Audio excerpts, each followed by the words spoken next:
Hello there, and welcome to Biology with Charles, where curiosity gets comfortable and science is allowed to speak in a quieter voice. Tonight, we're turning our attention to something millions of people hold in their hands before they hold a single coherent thought. Something dark and warm and familiar. Something that has launched essays, arguments, road trips, deadlines, friendships, and at least a few regrettably confident messages sent before breakfast. We're talking about coffee, and more specifically what coffee actually does to your brain and body. It is such an ordinary part of life that it can seem almost too common to be mysterious. A mug on the table, a smell in the kitchen, a line at a cafe, a machine coughing and hissing like it has strong opinions about adulthood. Coffee slips so neatly into the day that we often stop asking what it is really doing once it disappears past our lips. We say it wakes us up. We say it helps us focus. We say we are not fully human until we have had it. Some people say that as a joke. Some people say it with the grave seriousness of a courtroom oath. And yet that familiar cup is not simply a cozy ritual. It is a chemical event. It is a small, socially acceptable, deeply researched interaction between a plant defense compound and an exquisitely sensitive nervous system. In other words, your morning coffee is both comforting and a little confrontational. It arrives politely, it smells wonderful. Then it begins interfering with signals in your brain. Before we wander any further into that story, I would love to know where you're listening from tonight, or this morning, or perhaps at that strange middle hour when the day has not quite decided what it wants to be. What time is it where you are? Are you listening with a cup in hand, or are you one of those admirable people who can hear a discussion about coffee without immediately wanting some? If so, I am impressed by your discipline and also a bit suspicious. If you find this soothing, interesting, or simply a pleasant way to let your thoughts settle, I would be ever so grateful if you liked the video and subscribed. It helps this little corner of calm find other people who might need a softer landing place for the mind. And now, with no need to rush anywhere at all, let us begin with the strangely powerful drink that people casually bring into meetings, as if it were not capable of altering attention, mood, heart rate, digestion, sleep, and the emotional tone of a Tuesday.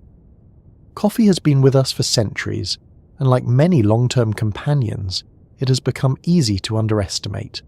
We notice the taste. We notice the warmth. We notice the habit. We do not always notice the biology, but the biology is there from the very first sip. Even before caffeine reaches full strength in the bloodstream, your body is already reacting to the act of drinking it. You smell it first, and smell matters more than we sometimes admit. The aroma can trigger expectation, memory, and anticipation. If you drink coffee regularly, your brain has likely learned to associate that smell and taste with alertness to come, so part of the experience begins before the chemistry properly starts. The body is a prediction machine. It learns patterns. It prepares. That is one reason coffee can feel helpful almost immediately, even though caffeine itself usually takes a bit of time to peak in the blood. You're not imagining that sense of awakening, but you're not experiencing only the caffeine either. You're experiencing ritual, memory, expectation, temperature, smell, and then, gradually, the drug itself entering circulation and making its case to your nervous system. And yes, caffeine is a drug. Not in the dramatic way that word can sound in casual conversation, but in the strict biological sense. It is a psychoactive substance, which simply means it affects the brain and alters mental state. It changes how awake you feel, how focused you feel, how restless you may become, how quickly thoughts seem to gather themselves, and sometimes how much faith you suddenly place in your own ability to reorganize the entire house before 9 a.m. What makes coffee especially interesting is that people often speak about it as if it gives them energy. Biologically, that is not quite the right description. Coffee does not pour new energy into you the way petrol goes into a car. It does something more subtle and in some ways more clever. It changes your perception of fatigue. It alters the signals that tell you how tired you are. That is part of why it can feel miraculous when you are dragging yourself through the early hours, and part of why it can occasionally betray you later by revealing that the tiredness never truly left. It was simply held at the door for a while. To understand why that matters, it helps to remember that the brain is not a single, moodless machine humming away in perfect balance. It is a crowded, active, negotiative organ. Different regions, signals, and chemicals are constantly adjusting your state. Sleep pressure rises as the day goes on. Attention wanders and returns. Motivation flickers. Mood shifts. Hunger makes its arguments. Stress adds commentary. The body keeps records. The brain interprets them. And into that already busy conversation comes caffeine, interrupting at just the right moment to say, more or less, "Excuse me, I think we can continue without feeling quite so sleepy." That interruption is why coffee has such a particular reputation. It does not usually feel like intoxication in the obvious sense. It feels functional, useful, civilized even. People do not whisper about a colleague having a caffeine problem with the same tone they might use for stronger substances, even though many people rely on it heavily and experience real withdrawal without it. Coffee has the remarkable good fortune of being both biologically potent and culturally respectable. It is one of the few substances people can consume while wearing business clothes and receiving compliments for being productive. Part of this social ease comes from the fact that coffee is often wrapped in ritual. There is the grinding of beans, the pouring of water, the waiting, the cup itself warming the hands. It gives structure to the start of the day. It marks a break. It offers a reason to pause, stand, stretch, gather your thoughts, or briefly avoid answering an email. Some of its power in daily life is pharmacological, and some of it is behavioral. These things are not enemies. They work together. Human biology rarely exists without context, and context changes coffee dramatically. A small cup taken after good sleep can feel clean and helpful. The same amount after poor sleep, on an empty stomach, under stress, can feel sharp, jittery, and uncomfortably revealing. In one setting, it feels like mental polish. In another, it feels like your heartbeat has joined a marching band. This is one reason people often disagree about coffee with surprising intensity. They are not all drinking the same coffee in the same body under the same conditions. Genetics matter. Sleep matters. Hormones matter. Habit matters. Timing matters. Food matters. Even anxiety matters. Because caffeine can amplify sensations that an already uneasy mind is quick to notice. Still, there is a broad pattern to what coffee does, and it begins with speed. After you drink it, caffeine is absorbed from the digestive tract into the bloodstream, and from there it travels through the body, including into the brain. That journey does not take very long.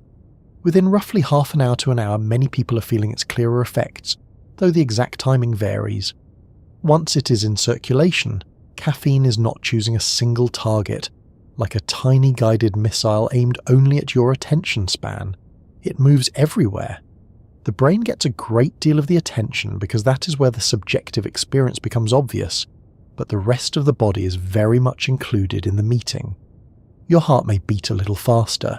Your blood vessels may respond differently depending on where they are. Your stomach may begin producing more acid.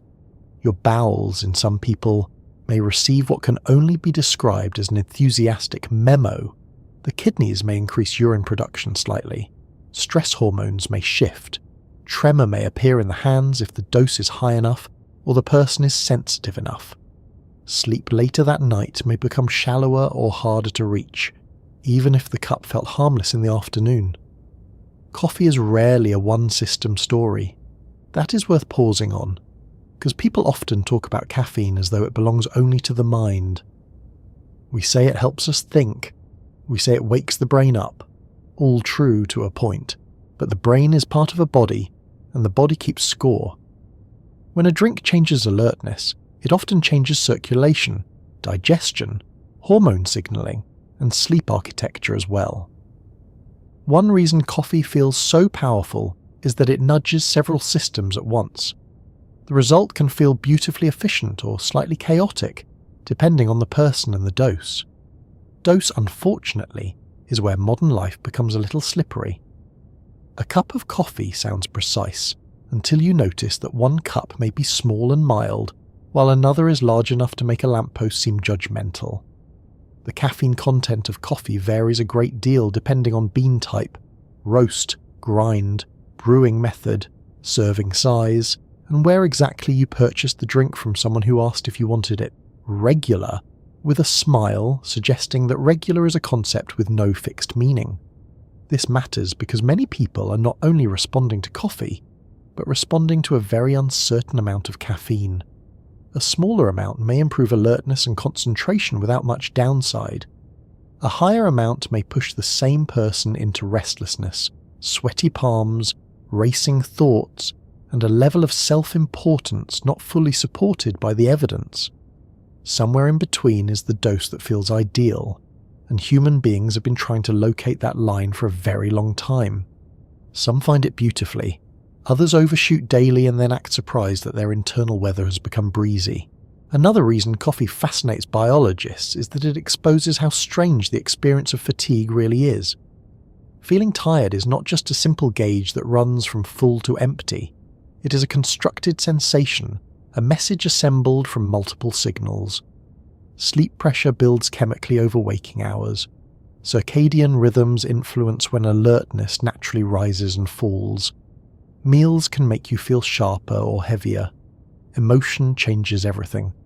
Boredom can make exhaustion seem immediate. Urgency can hide it for an hour. Coffee steps into this complicated system and selectively interferes. It does not erase the biological need for rest. It changes how loudly that need is heard. That difference is important. Coffee can make a tired brain function better for a while. It can improve vigilance, reaction time, and the ability to push through mental fog, but it's not the same thing as sleep, and the body knows that, even when your inbox would prefer not to. One of the recurring themes in the science of caffeine is that it is excellent at masking certain costs without fully paying them. It can help performance, it can improve mood, it can increase the feeling of readiness. But when sleep loss is substantial, coffee is more like a bright lamp in a cluttered room than a cleaning service. You can see better. The mess remains. Even so, the appeal makes perfect sense. We are creatures who live by schedules but not always by natural rhythms. We wake earlier than our bodies want. We stare at screens late into the evening. We work, commute, parent, study, worry, scroll, and occasionally attempt to appear cheerful before our nervous systems have filed the proper paperwork. Coffee meets us exactly there, in that gap between what the body would prefer and what the day is demanding. It offers a bridge. Not always a free one, but a bridge all the same, and it offers something else as well, something subtler than wakefulness.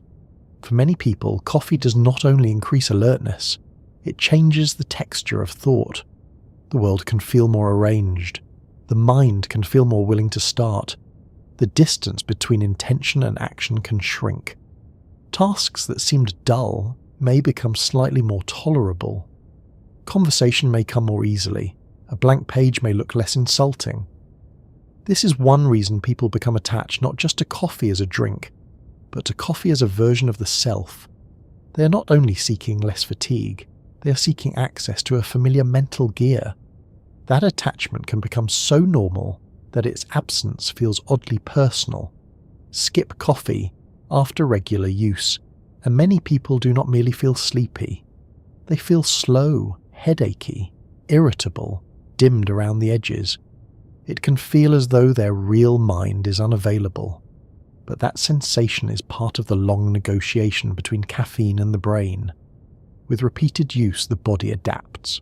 What once felt dramatic begins to feel standard. The extraordinary becomes baseline. The cup that used to feel like sunrise starts to feel like permission to be ordinary again. That is not failure. That is biology adjusting to repeated exposure, and we will eventually spend time with that fading magic, because it tells us a great deal about tolerance and dependence.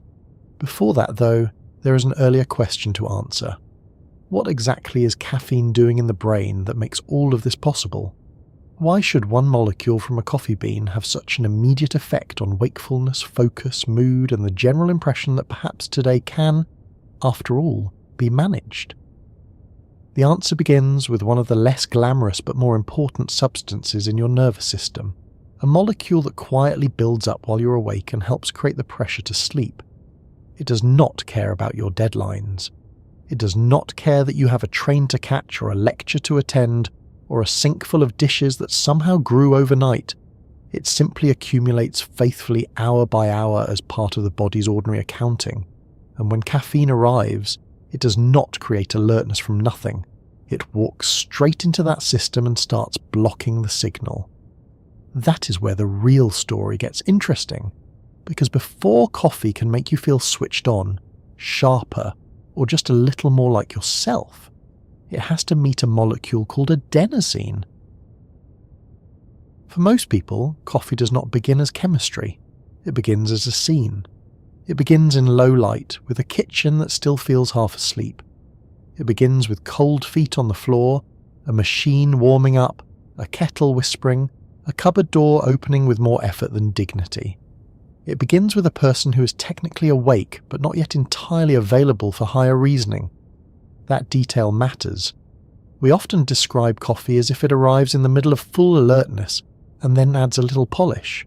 In reality, it usually arrives at a very different moment.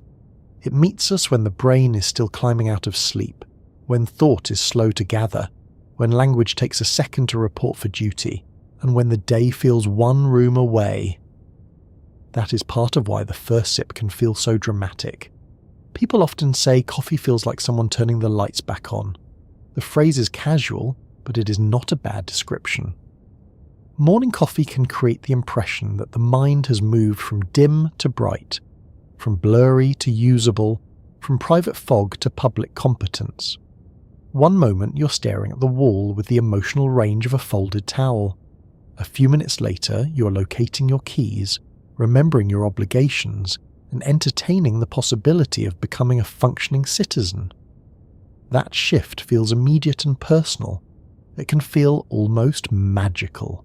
But as with most things that seem magical in biology, the effect is built from several smaller, very physical pieces working together at once. Some of those pieces have nothing to do with caffeine at first.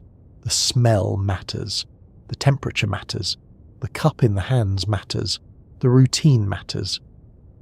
If you drink coffee regularly, your brain has likely linked that specific sequence of sensations with the arrival of alertness. Long before caffeine reaches peak levels in the bloodstream, your nervous system is already predicting what is coming. The body is not passive. It learns patterns. It notices repeated pairings. If the scent of coffee has often been followed by greater wakefulness, better focus, and the start of meaningful activity, then the scent itself begins to carry some of that power. This is one reason the first few moments can feel effective before the pharmacology has fully taken hold. You're not imagining it. You're experiencing a learned response layered on top of an incoming chemical one. Coffee is both a substance and a signal. It tells the body that a familiar transition is beginning. Morning is becoming operational. The stillness is about to be replaced by motion. Expectations shift. Attention starts to gather. That may sound almost too psychological to be biological, but psychology is biological. Prediction changes physiology all the time. This happens with food, with stress, with exercise, with music, with places, and very much with habitual drinks. The mind learns that certain cues belong to certain states. A runner hears the first notes of a pre-race playlist and feels the body preparing. A student sits at a desk that has hosted enough deadlines to become mildly threatening on sight. A coffee drinker smells dark roasted beans and the brain begins reaching for wakefulness before the caffeine has even done the formal work. We're always living partly in the present and partly in what the brain expects next. Still, expectation alone is not enough to explain why coffee has such a reliable reputation. Plenty of rituals are pleasant without making people feel more mentally available. What turns coffee from a comforting morning habit into one of the world's most widely used psychoactive substances is the compound we were approaching at the end of the last section, caffeine, and the sleepy molecule it interferes with, adenosine. Adenosine is not a villain. It is not a flaw in the system. It is part of the system. Over the course of waking hours, adenosine gradually builds up in the brain. As it accumulates, it contributes to that familiar sense of sleep pressure, the growing biological urge to rest. The longer you stay awake, the more this pressure tends to rise. It is one reason late-night wakefulness feels so different from morning wakefulness, even if your room, your chair, and your to-do list are exactly the same. The chemistry has changed. The signal for fatigue is louder. Caffeine works largely by getting in the way of that signal. More precisely, caffeine resembles adenosine just enough to sit on some of the same receptors without activating them in the same sleepy way. It is rather like arriving at a seat before the intended guest and then refusing to deliver the expected message. Adenosine is still there. The need for sleep has not vanished. But some of the receptors that would normally be receiving that sleepy signal are now occupied by caffeine. The message is muffled. Fatigue becomes less convincing. The brain does not suddenly become perfectly rested. It becomes less able to fully hear how tired it is. That distinction is one of the most important in the whole coffee story. Coffee does not usually create true energy in the body. It does not refill a drained tank. What it does, very effectively, is reduce the impact of one of the systems that tells you that the tank is running low. This can feel almost the same as gaining energy, especially when the difference between I am exhausted and I can function is what matters in the moment.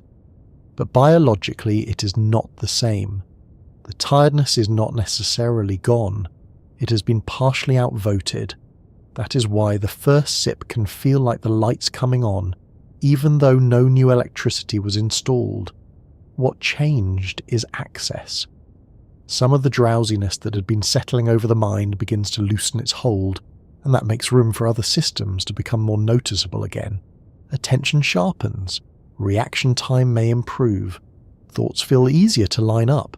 Memory retrieval can become smoother. Motivation may rise just enough to get the machinery of the day moving. But we should be careful here, because the lights back on feeling is not one thing. It is a bundle of experiences, and different people notice different parts of it first. Some notice the mental clarity. The world feels less thick. Words come more quickly.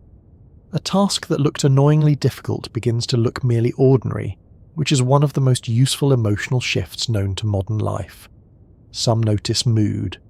There can be a subtle lift, a mild brightening, a sense that the morning is less hostile than it had appeared 5 minutes earlier. Some notice movement.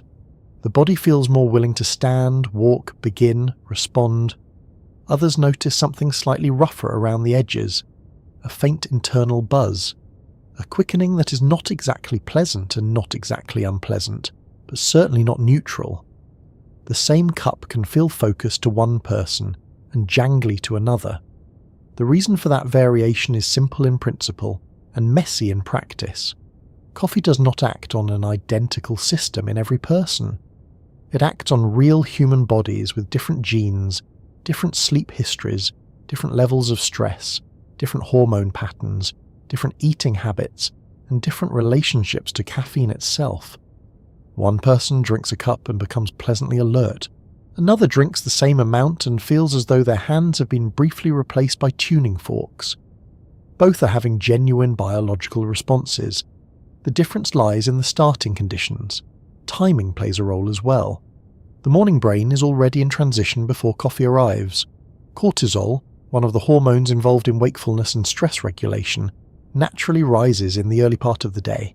Circadian rhythms are shifting. Body temperature is changing. Light exposure is beginning to influence alertness.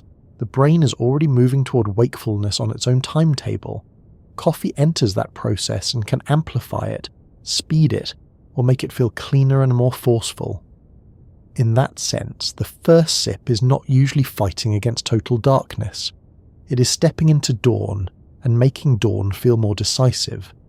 This helps explain why coffee can feel different at 7 in the morning than it does at 2 in the afternoon. In the morning, it often joins a system already leaning toward wakefulness. In the afternoon, it may be pushing against a natural dip in alertness or against fatigue that has been building steadily for hours. The same substance behaves differently depending on the biological conversation it is entering. There is also the matter of pace. People often imagine caffeine hitting the system like a switch, but the body is usually less theatrical than that. Effects build, blood levels rise, signals shift. Perception changes gradually enough that the moment of becoming more awake can seem strangely hard to locate, even while the overall change feels obvious. This is another reason coffee feels so natural. It tends not to announce itself with a trumpet blast. It just rearranges the room of the mind until the room seems more usable, and yet it would be a mistake to call that subtlety mild. Coffee has enough power to move behaviour on a large scale. It changes how people work, study, drive, speak, and interpret their own capacities. It can make the difference between beginning and delaying, reading and rereading, listening and drifting, answering and ignoring. That is not trivial. The first sip feels small, but its effects can ripple outward through hours of decision-making. Part of the appeal lies in how coffee interacts with effort. The morning mind often has to cross a short but unpleasant gap between intention and action. You know what needs doing. You do not fully want to do it. You're not even sure you're completely assembled as a person yet. Coffee shortens that distance for many people. It makes beginning feel less costly. It does not transform every task into a delight, which would be suspicious and frankly bad for character, but it can reduce the friction just enough that momentum starts. Once momentum exists, human beings are much more dangerous in the best possible way. This is also why coffee has become so entangled with identity. People do not only say that they like coffee, they say they need it to become themselves. That sounds exaggerated until you consider how tightly many daily routines are built around stable mental states. If caffeine is consistently part of the route into alertness, focus, sociability, or competence, then its presence starts to feel less like an addition and more like an access point. The cup becomes associated with a certain version of the self, more articulate, more patient, more industrious, more ready.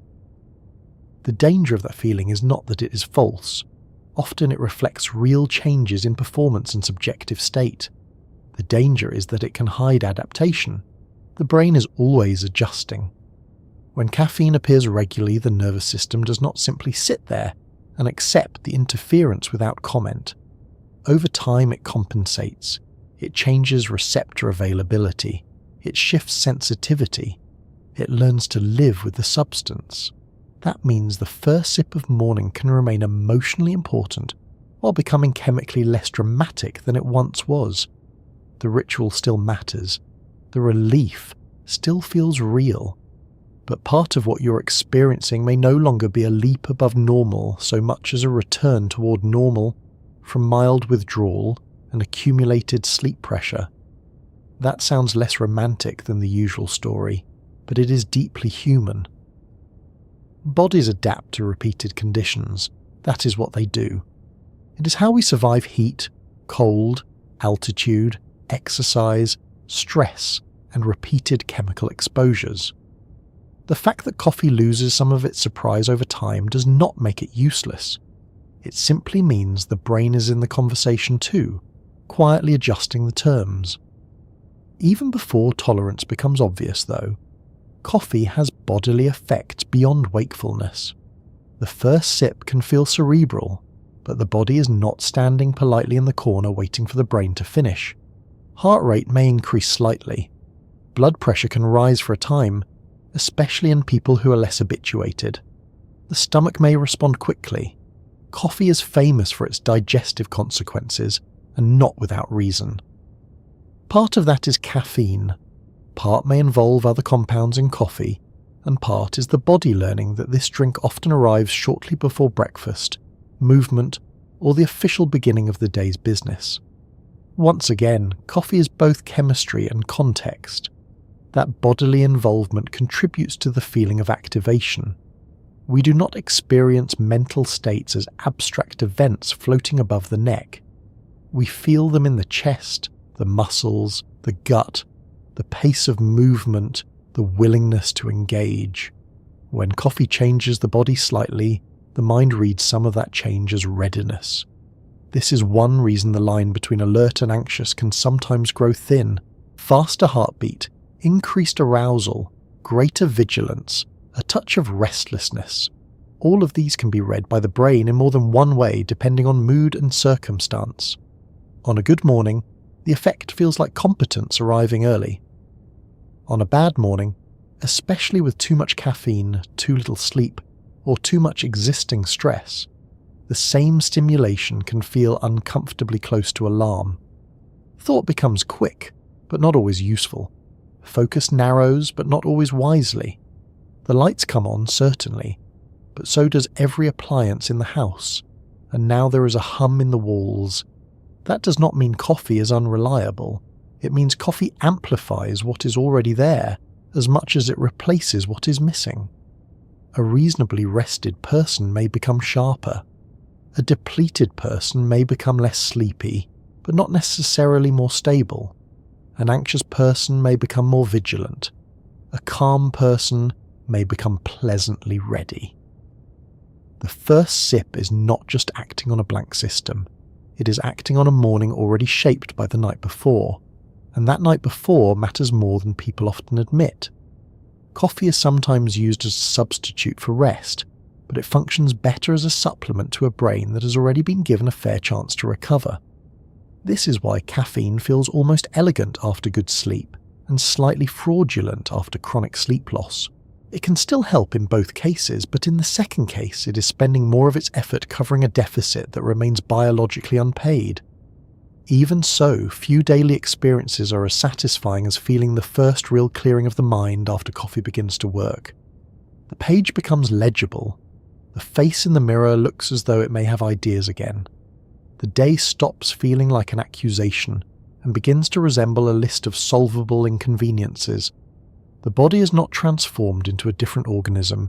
It is simply less constrained by the drag of adenosine and more available for directed thought. That word directed is important. Coffee does not create intelligence, wisdom, or discipline.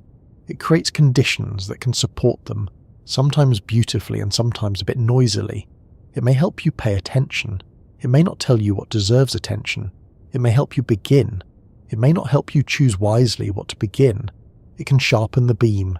It does not automatically aim the flashlight. Which brings us neatly to the next layer of the story. Once caffeine has begun blocking adenosine, and the first sleepy fog has thinned, the brain does not merely feel awake in a vague general sense.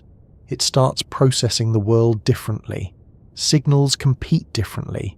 Focus changes. Mood shifts. Effort feels altered. The cup on the table has moved from comforting ritual to active neural influence, and now the mind begins listening differently. Once caffeine has entered the bloodstream and begun blocking some of adenosine's usual sleepy signals, the brain does not suddenly become smarter, wiser, or more mature. That would be convenient, but biology is rarely so generous. What usually happens is something more specific. The brain becomes less willing to drift. It becomes more ready to notice, more ready to respond, and more ready to treat incoming information as something worth dealing with. In that sense, coffee does not simply wake the mind up.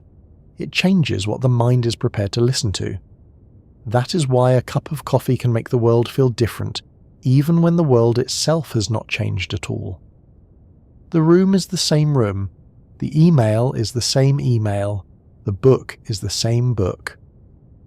The problem on your desk has not become more polite or less complicated, and yet after coffee begins to work, those things may feel more reachable. They seem to arrive with clearer edges. Your attention lands on them more firmly. You're less likely to slide away from them every few seconds into a vague internal fog. The brain starts filtering the world differently, and that change can feel remarkably personal, as though your actual personality has returned from a short and inconvenient absence. Part of this is still the effect of blocking adenosine. If the brain is receiving less of the signal that says, "Slow down, we are getting tired here," then other systems become relatively louder. That matters because the mind is always balancing multiple influences at once. Sleep pressure is one of them, motivation is another, Novelty, reward, stress, memory, and emotional relevance are all part of the discussion. Caffeine does not create a brand new brain state from scratch. It changes the balance of voices in the room. When the sleepy voice becomes quieter, other voices gain ground. Some of the most important of those voices belong to chemical messengers involved in alertness, motivation, and attention. Two names come up often here: dopamine and norepinephrine. These are not magical good chemicals, despite how often popular writing speaks about brain chemistry, as though each molecule were a tiny cartoon character with a single job. They do many things, but broadly speaking, dopamine is involved in motivation, reward, learning, and the sense that something matters enough to pursue, while norepinephrine is involved in alertness, vigilance, and readiness to respond. Caffeine does not flood the brain with these chemicals in the wild dramatic way some people imagine, but it can shift the conditions so that their effects are felt more clearly. That is one reason coffee can make a task seem more doable. It is not merely that you are less sleepy, it is that the task may now feel more behaviourally relevant. The brain gives it a little more weight, your attention holds longer, you are more prepared to engage. You may even feel a mild lift in mood or willingness, which is often just enough to close the gap between intending to do something and actually starting it.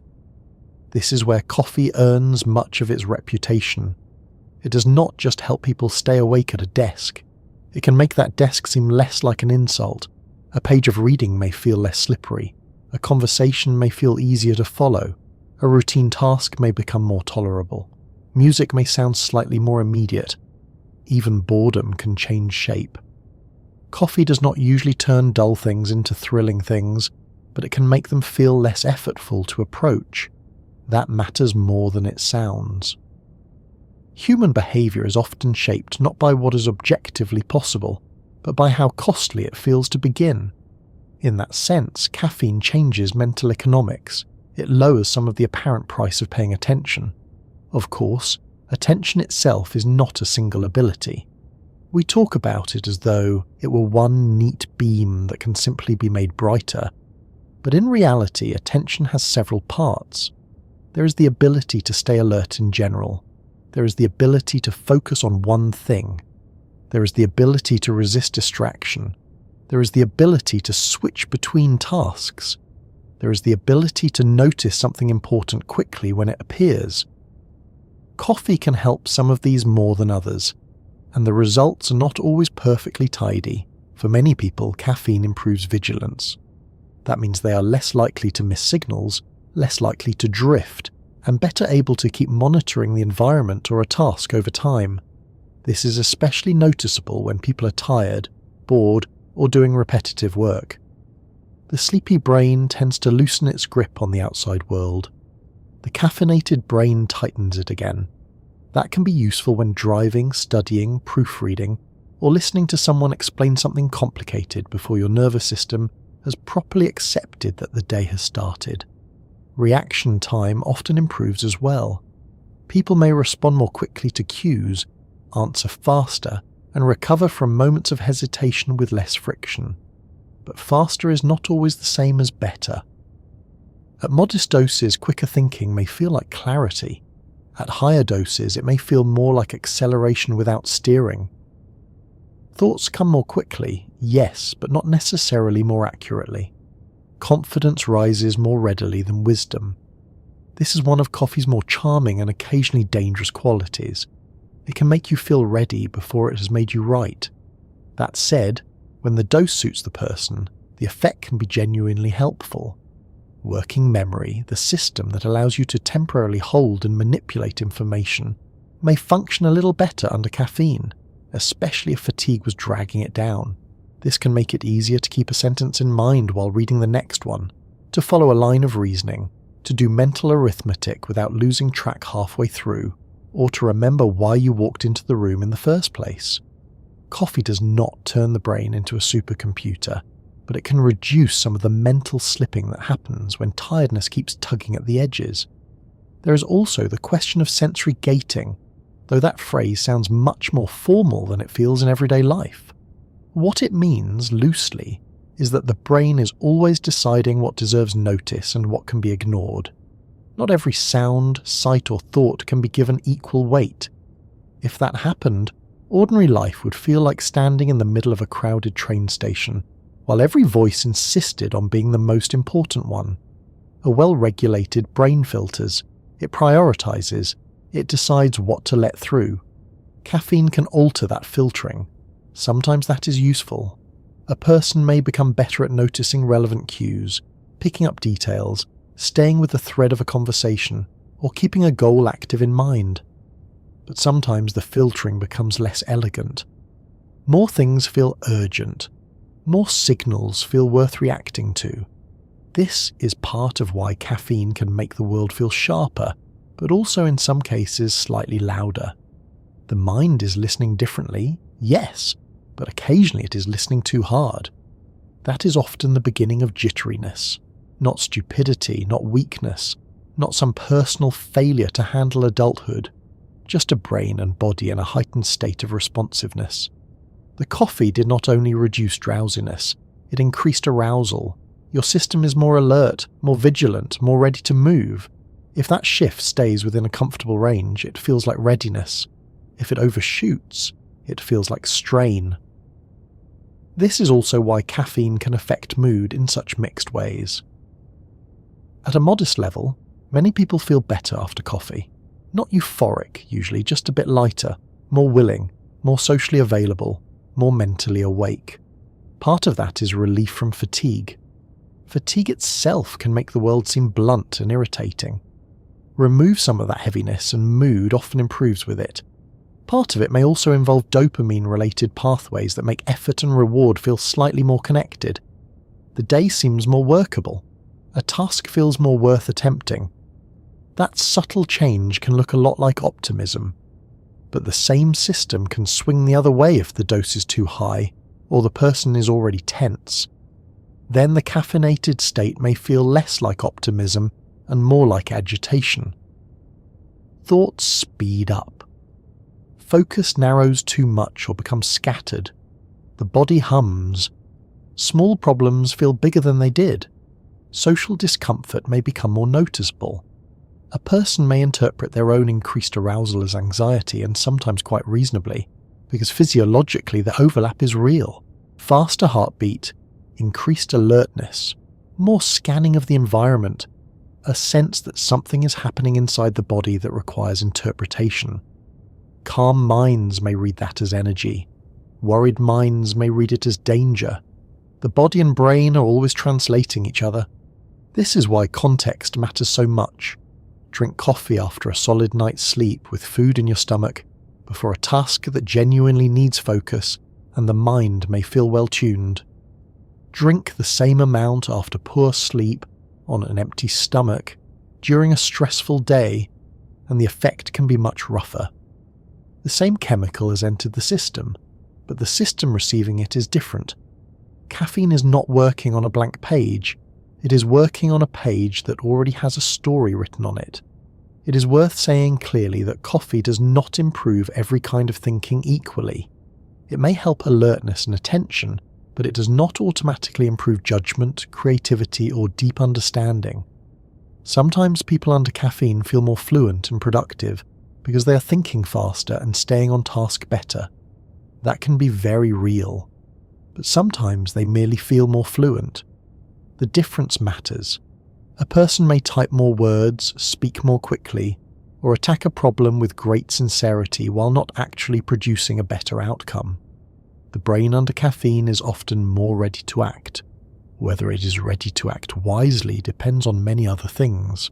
This is why caffeine is often most useful for tasks that benefit from steadiness, speed, monitoring, and persistence.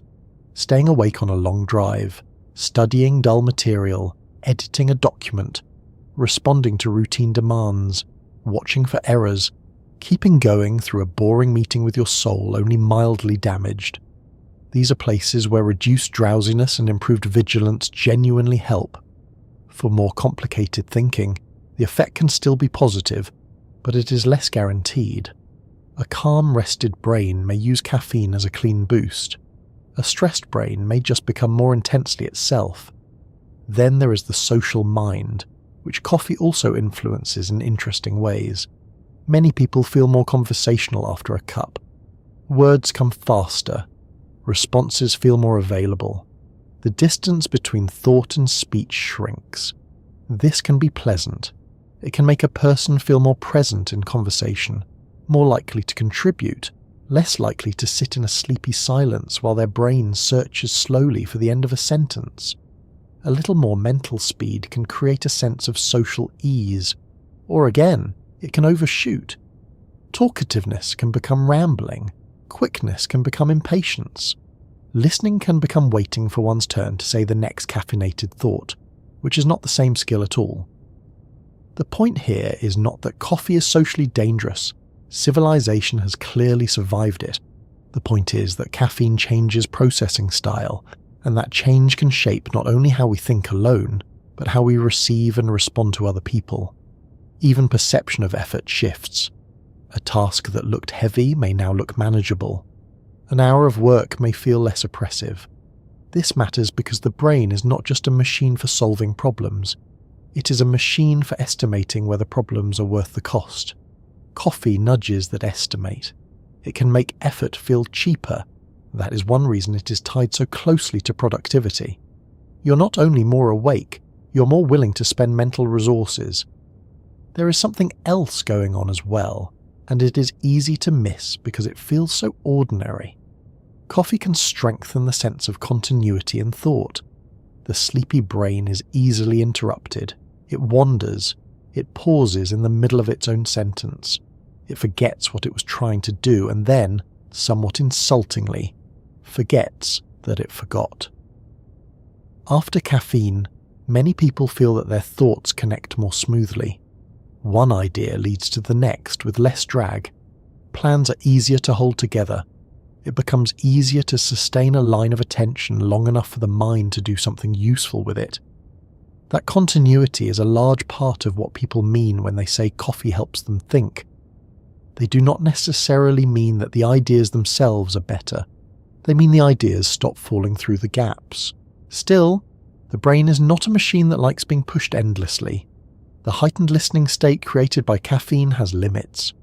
When it lasts too long, arrives too late in the day, or stacks on top of insufficient sleep, it can distort rather than help. A person may still feel mentally switched on while the deeper systems that support memory, emotional stability and recovery are being quietly strained.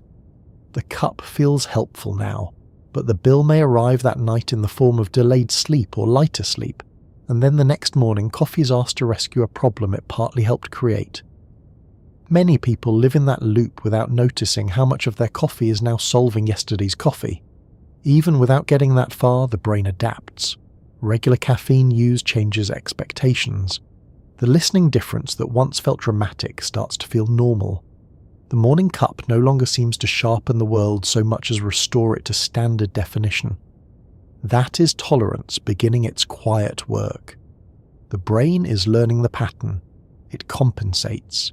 It becomes harder to tell where the real baseline ends and the caffeinated baseline begins.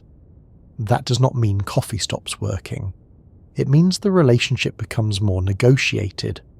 For now, though, in the earlier and more immediate phase, caffeine's most noticeable talent is this. It changes the priority list. It tells the brain that the outside world deserves more of a hearing. It makes signals stand out more clearly. It reduces the pull toward internal dimness. It encourages action, readiness, and directed attention. In a good dose, under the right conditions that can feel wonderfully clean, as though someone quietly opened the curtains in the mind. And once the brain starts listening differently, it does not just hear more. It starts choosing differently too. Some things become easier to focus on. Some distractions become harder to ignore. Some tasks feel suddenly possible. Some feelings become more noticeable. And that is where the next part of the story begins. Because after caffeine sharpens alertness and changes the way the mind receives the world, it begins to shape something people care about even more. Focus, mood, and that strangely fragile sense that today, at least for a while, you may actually have yourself together. There is a very common misunderstanding about coffee, and it is an understandable one. People say it gives them energy, and in everyday conversation that sounds close enough to true. You drink it, and the day becomes more manageable. Your eyes feel less heavy. Your thoughts stop dragging their feet. The person who sat at the table 10 minutes ago looking vaguely betrayed by existence is replaced by someone who can answer messages and locate basic objects. It certainly feels like energy has arrived.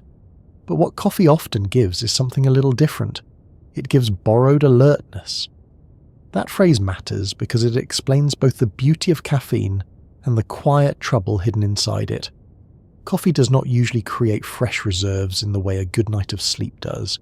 It does not repair the brain. It does not restore tissues. It does not rebuild what waking hours have worn down.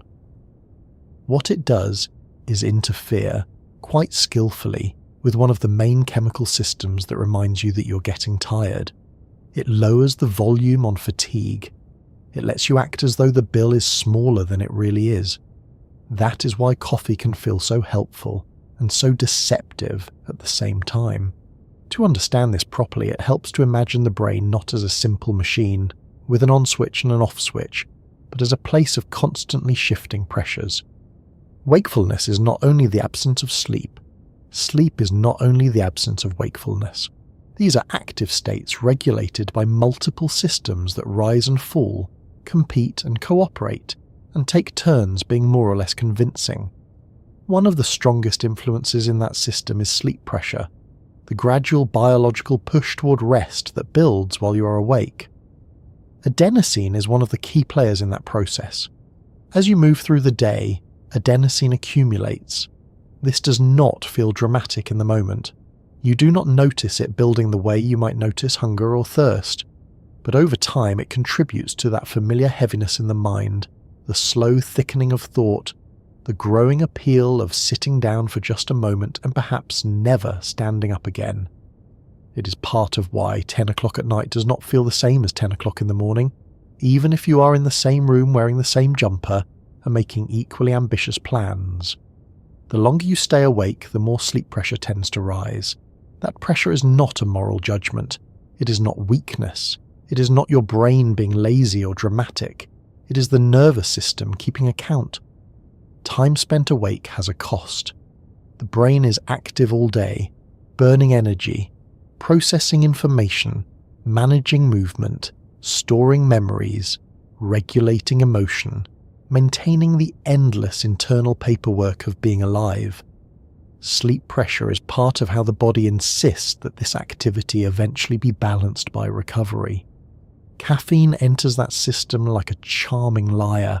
It resembles adenosine enough to sit on some of the same receptors, but instead of delivering the sleepy message, it blocks it. The receptor is occupied, but the usual signal is reduced. This does not remove adenosine from the brain. It does not cancel the need for sleep. It simply prevents some of that need from being heard clearly. You're still carrying the fatigue. You're just less able to feel all of it at once. This is why borrowed alertness is the right phrase. You're not receiving a gift with no conditions attached. You're drawing against a future state. You're borrowing a clearer sense of wakefulness from a system that has not actually been repaid. It works beautifully for a while. The mind feels lighter. Attention returns. The world becomes easier to deal with. But the underlying debt often remains. One of the reasons this is so easy to miss is that the subjective experience is convincing. If you feel more awake, it is natural to believe you are more restored. The brain does not hand you a detailed invoice explaining that alertness and recovery are not identical concepts. It simply gives you a changed state.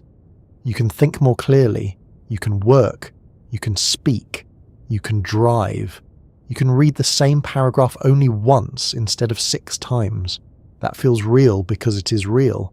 Caffeine genuinely improves certain aspects of performance, especially when fatigue is making them worse, but it is not the same as being well rested. That difference shows up most clearly when sleep loss becomes significant. A tired person with caffeine may perform much better than a tired person without it. They may feel more capable, more focused, more willing. Yet compared with a genuinely rested person, they may still be carrying subtle deficits in judgment, memory, emotional steadiness, or sustained control. Coffee can cover some of the damage. It cannot fully erase it. It is rather like straightening your posture in a dim room and deciding the furniture no longer looks broken. This is not an argument against coffee. It is an argument for understanding what kind of help it actually provides. There is also something psychologically elegant about the way caffeine works. It does not merely keep the eyes open, it changes the relationship between effort and fatigue. A sleepy brain tends to resist expenditure. Everything feels a little more costly. Concentration costs more, movement costs more, patience costs more. Even ordinary decisions can feel like they require suspicious amounts of paperwork. When caffeine blocks some of the adenosine signal, that sense of cost decreases. Tasks feel more manageable. The barrier to action lowers. That is one reason coffee is so tightly linked not only with wakefulness, but with willingness. But lowered cost is not the same as raised cost. This is where people often find themselves in a very modern loop. They sleep a bit too little. Coffee helps in the morning. The day feels possible. They may even have a second cup later, which helps again. But if that later cup pushes sleep back that night or lightens it, the next day begins with a slightly larger sleep debt. Coffee again makes the day feel manageable, and once again, part of its job is to hide the need it helped preserve. Over time, the relationship between caffeine and tiredness becomes circular. Coffee is no longer only enhancing wakefulness, it is compensating for yesterday's compromised recovery. Many people live like this for years because the system is effective enough to feel normal. They are not collapsing, they are functioning, they get through the day. The problem is not obvious catastrophe, the problem is quieter. Baseline energy drifts lower. Natural alertness becomes less familiar. The first cup begins to feel less like a boost and more like a rescue. The body is still capable, still impressive, still doing a huge amount of work. But more of that work is being done under a layer of managed fatigue. Sleep pressure itself is an extraordinary system because it is so patient. It does not need to announce itself loudly all at once. It simply builds.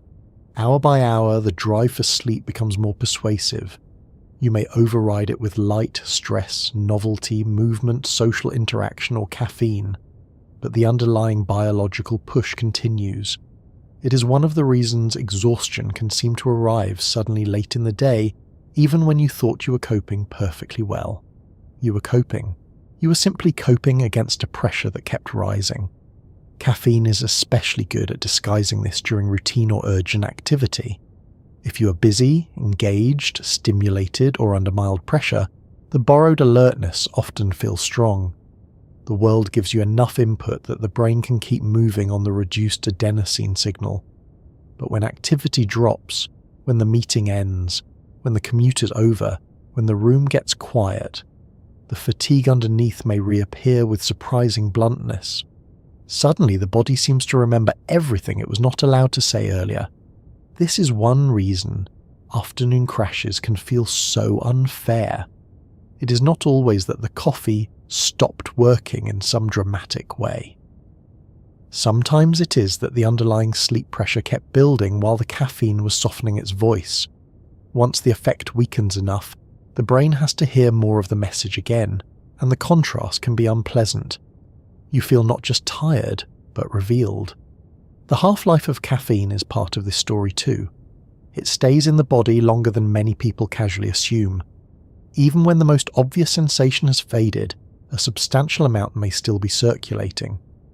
That lingering presence can be enough to shape the next sleep period, even if you no longer feel especially wired.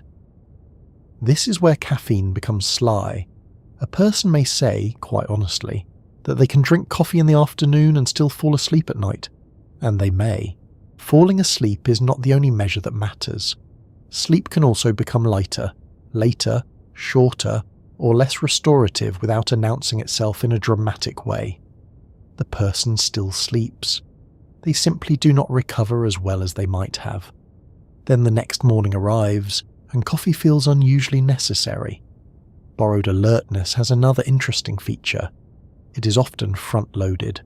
The immediate benefits are obvious. The later cost is distributed. That makes it very attractive to the human brain, which is not always famous for calmly prioritizing delayed consequences over present relief. If a cup now makes the next 3 hours better, and the cost shows up tonight or tomorrow as slightly shallower sleep or slightly greater fatigue, the trade can seem perfectly reasonable in the moment. Sometimes it is reasonable.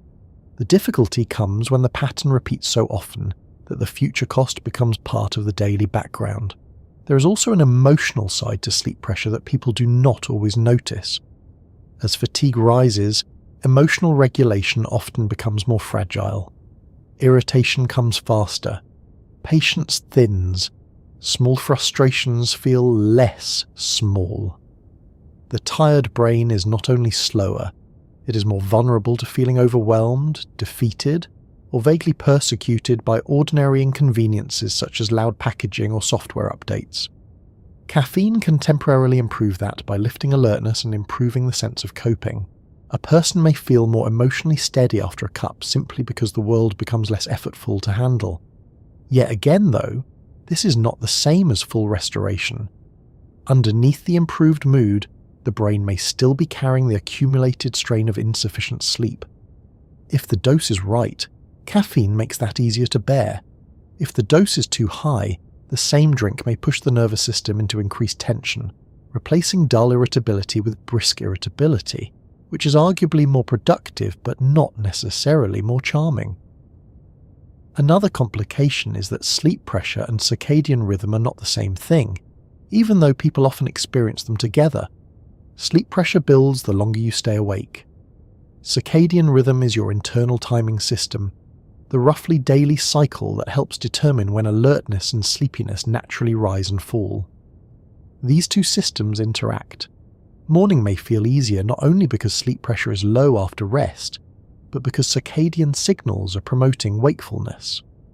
Afternoon dips can happen even when you have not been awake for an exceptionally long time. Late-night alertness can sometimes return in a misleading second wind even though sleep pressure is high. Coffee enters this already complicated arrangement and changes the balance. That is why the same cup can feel brilliantly helpful at one time and strangely disruptive at another. In the early morning, caffeine may join forces with your natural wake-promoting signals. In the late afternoon or evening, it may push against the body's gradual turn towards sleep. If you use it to overpower both sleep pressure and circadian timing too often, the next cycle becomes harder to reset. The brain is adaptable, but it is not infinitely patient. Still, there is something deeply human about wanting borrowed alertness. We do not live in a world designed around perfect biological timing.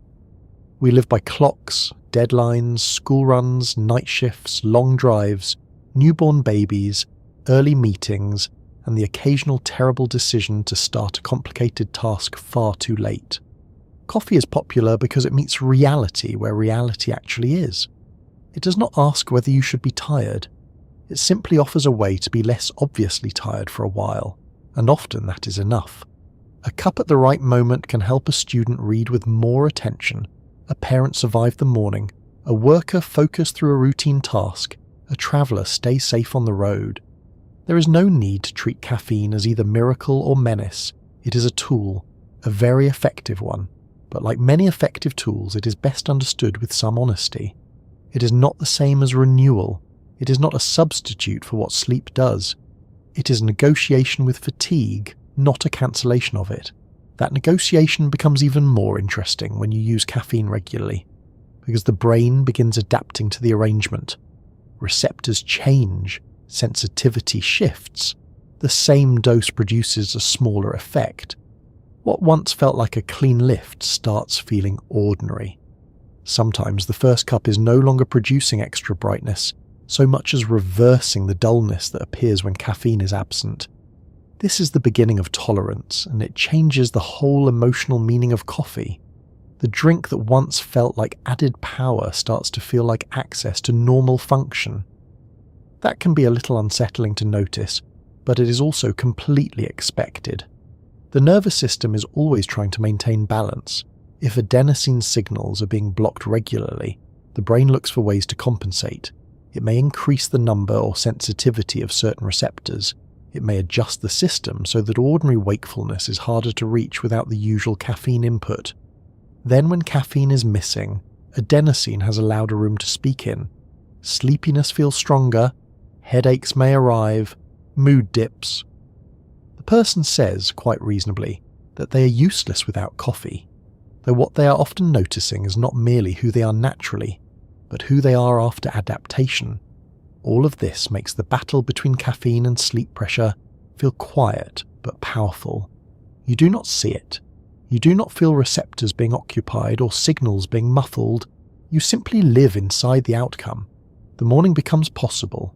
The afternoon becomes survivable. The night becomes slightly less straightforward. The next day begins with the same small ritual and the same small intervention, and life moves on. But once you understand that coffee is borrowing alertness rather than minting it from nothing, a lot of daily experience starts to make more sense. The afternoon crash makes sense. The strangely unhelpful third cup makes sense. The fact that you can feel awake and still perform below your best makes sense. The feeling that coffee works better when you're already reasonably rested makes sense. Even the emotional attachment to that first cup makes sense, because it is not merely a beverage. It is a familiar truce with rising sleep pressure, a gentle chemical argument on behalf of continuing. And that argument does not only affect wakefulness.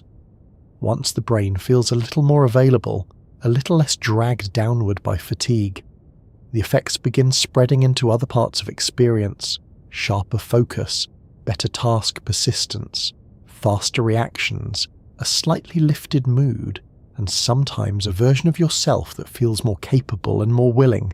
That is where the next part of the story naturally moves, because after coffee borrows alertness from a tired brain, it starts shaping something people care about just as much as wakefulness itself, which is the feeling of being focused, capable, and briefly, perhaps suspiciously on top of things. There is a point after coffee has started doing its work but before it has begun asking too much of the body, when it can feel almost perfectly designed for modern life. Thoughts move more quickly. The mind stops wandering off every few seconds to stare blankly into the middle distance. Small tasks become easier to begin. Larger tasks become less intimidating. The sentence you are trying to write finally finds the next sentence. The problem you are circling begins to look as though it might actually have parts, and parts can be managed. In that stretch of time, coffee can seem not merely useful but brilliant, and that feeling is real, at least in part. Caffeine often does improve attention, especially when tiredness has been getting in the way. It can increase vigilance. It can reduce the drag between intention and action. It can help you hold a goal in mind for longer without drifting off into unrelated thoughts about lunch, old songs, or whether you ever answered that message from 3 days ago. The brain under a moderate dose of caffeine can feel more organized, more willing, more switched on. That is why people build routines around it. They are not all imagining the effect. The effect exists.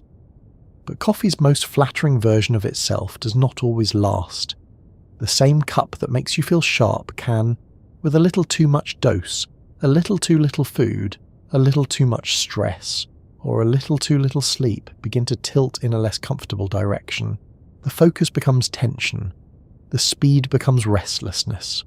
The helpful hum becomes an internal rattle. Your thoughts are still faster, certainly, but not necessarily better. The hands may start to shake just enough to remind you that your brain is attached to a body, and the body has some concerns. This is one of the most important things to understand about caffeine. Its effects are not simply more versus less. They are not arranged on a straight line where twice as much gives twice the benefit. For many people, the relationship is curved.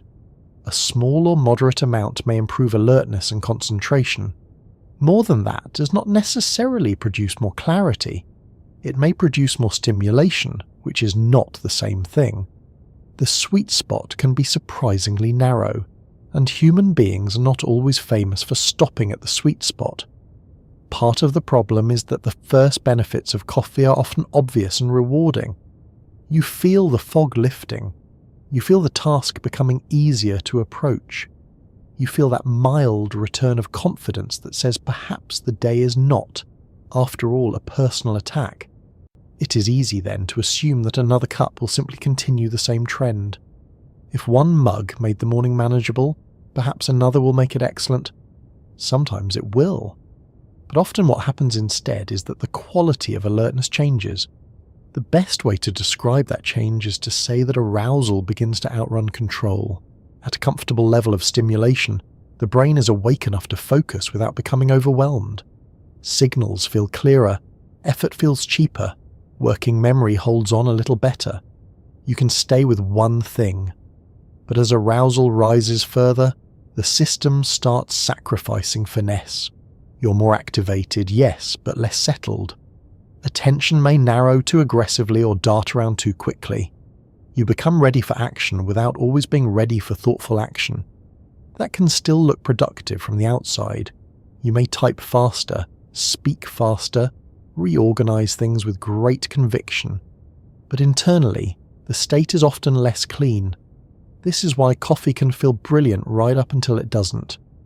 The same basic mechanism that helps you stay alert can overshoot and begin to flood the experience of thinking with too much urgency. The brain is not only awake now, it is on notice. It is scanning, reacting, preparing. At that point, even ordinary tasks can begin to feel as though they matter a little too much. The email deserves an immediate answer. The minor problem deserves a full strategic review. The conversation deserves a level of intensity it did not ask for. You are not exactly confused. You are overclocked. Different people notice the shift in different ways. Some feel it first in the body. Their hands get a little unsteady. Their chest feels more noticeable. They become aware of their heartbeat in that very specific way that never improves anyone's mood. Some notice it in the mind. Thoughts become quick but slightly harder to steer. There is more movement, less quiet. Others notice it socially. They become more talkative, more interruptive, less patient with pauses. Some people only realize they have gone too far when they try to sit still and discover that sitting still now feels like a strange request. Tremor is one of the clearer bodily signs. This is the classic jittery hand, the subtle shake around the fingers, the sense that fine control has become just a little less elegant. Caffeine can increase this because it stimulates the nervous system broadly, not only in the areas we subjectively enjoy. A more activated body is often a less steady body. The muscles are more ready to move, the system is more responsive, and as a result, delicate control can suffer a bit. A modest amount may go unnoticed. A larger amount makes the spoon clink against the mug in a way that feels mildly accusatory. This is not dangerous for most healthy adults at ordinary doses, but it is information. The body is telling you that the level of stimulation is no longer purely cognitive. The state has spread. It is not just that your mind feels quicker. Your whole system is a little more wound up. The heart may be involved too. Caffeine can increase heart rate and blood pressure, especially in people who are less used to it or more sensitive to it. Again, this often stays within a harmless range, but sensations matter even when they are not dangerous. A faster or more forceful heartbeat can change how the brain interprets the entire experience. A person who was feeling focused a few minutes ago may begin feeling unsettled, and not always because the chemistry changed dramatically in that exact moment. Sometimes the shift happens because they notice the body. Once you notice the body, the brain starts trying to explain it. This is where the line between caffeine and anxiety gets especially interesting. The physical sensations of being caffeinated and the physical sensations of mild anxiety overlap quite a lot. Faster heartbeat, more vigilance, quicker thoughts, tighter muscles, a sense of internal movement, heightened sensitivity to the environment. In one context, those sensations are read as readiness. In another, they are read as unease. The difference depends on dose, personality, and the circumstances, and what the mind was already carrying before the coffee arrived. A calm person starting a straightforward task may interpret caffeine as useful energy. A stressed person already bracing for the day may interpret the same stimulation as confirmation that something is wrong. Neither interpretation is silly. The nervous system does not experience molecules in a social vacuum. It experiences them in the middle of a life. This is also why caffeine can make some people feel wonderfully focused while making others feel almost immediately unpleasant. Genetics play a part. Some people metabolize caffeine more quickly, clearing it from the system with less lingering stimulation. Others metabolize it more slowly, which can make the same amount feel stronger or last longer. Receptor sensitivity matters too. Habit matters. Sleep debt matters. Body size is not irrelevant, though it explains less than people often assume. Hormonal state matters. Even timing within the menstrual cycle can change how caffeine feels for some women. A simple cup of coffee lands in a remarkably complicated organism. There is an old idea in psychology and physiology that performance often improves with arousal up to a point, and then starts to decline when arousal becomes too high. You do not need the formal name for that principle to recognize it from experience. Too little activation, and you are sluggish, under-focused, slow to begin. Too much activation, and you are scattered, overly tense, or weirdly locked onto the wrong thing. Somewhere in the middle is the useful range, the zone where you are awake enough to work but calm enough to think. Coffee is very good at moving people toward that range. It is also very capable of moving them through it and out the other side. That is why dose is everything. Unfortunately, dose is not simple in the real world. 1 cup is not a scientific unit. One person's small morning coffee can contain far less caffeine than another person's cheerful bucket-sized drink, purchased with the vague intention of being extra productive today. Brewing method matters, bean type matters, serving size matters. A strong cafe coffee may differ a great deal from a milder homemade one, and 2 drinks with similar taste can contain very different amounts of caffeine. This makes self-calibration harder than it should be. Many people are not reacting to coffee in any stable sense. They are reacting to an uncertain dose delivered through a beloved ritual. Then there is the issue of stacking. A person may have a cup at home, another mid-morning, and a third later without ever quite feeling a dramatic jolt from any single one. That can create the comforting illusion that everything is under control. But caffeine is still accumulating for a time, and the later cups are often being added to a system that has not yet finished processing the earlier ones. The result may be a strange delay between consumption and consequences. You feel fine, then brighter, then productive, then suddenly a bit too lit up. It can seem as though the coffee turned on you when in fact the total stimulation simply crossed your personal threshold. Food makes a difference here as well. Drinking coffee on an empty stomach can feel stronger or less comfortable for some people, partly because the caffeine reaches the system without much delay from digestion, and partly because an empty stomach can make the body feel more vulnerable to stimulation in general. Add hunger, low blood sugar, or simple morning fragility, and the same coffee that feels clean after breakfast may feel sharp before it. This is not universal, but it is common enough to matter. Biology is full of effects that seem pharmacological until you notice that half the story is whether you have eaten toast. Sleep loss also changes the equation. When you're truly tired, caffeine may feel especially welcome because the contrast is so dramatic.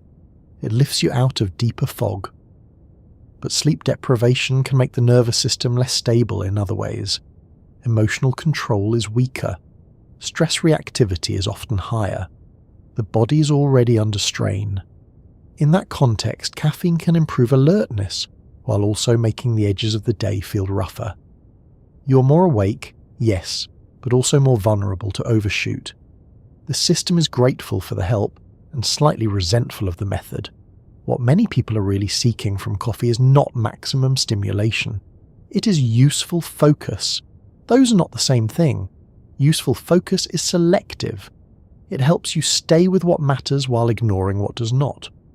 Excess stimulation is not selective, it simply increases activity.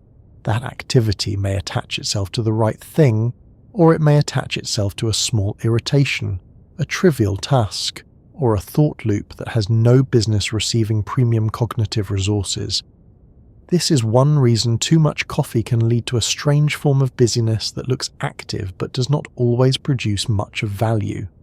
You answer the unimportant emails first because they are easy and feel urgent. You reorganize the desktop instead of writing the difficult paragraph. You suddenly care very deeply about cleaning something that did not trouble you yesterday. You have energy, certainly. What you do not necessarily have is proportion. This can happen in conversation too. A moderate dose may make you more present, more responsive, more articulate. Too much can make you speak ahead of your own judgment. Interruptions rise. Volume rises. Patience with slower conversations falls. You may not notice this yourself in the moment because the internal experience is one of fluency. Words are there when you reach for them. The problem is that fluency is not always the same as usefulness. Sometimes the caffeinated mind produces excellent conversation. Sometimes it simply produces more conversation. The same is true of thinking speed. Faster thoughts are not always better thoughts. Sometimes the extra speed helps you get through routine reasoning more efficiently. Sometimes it helps you generate possibilities or connect points more quickly. But sometimes it merely shortens the pause that normally allows doubt, care, or restraint to do their very useful work.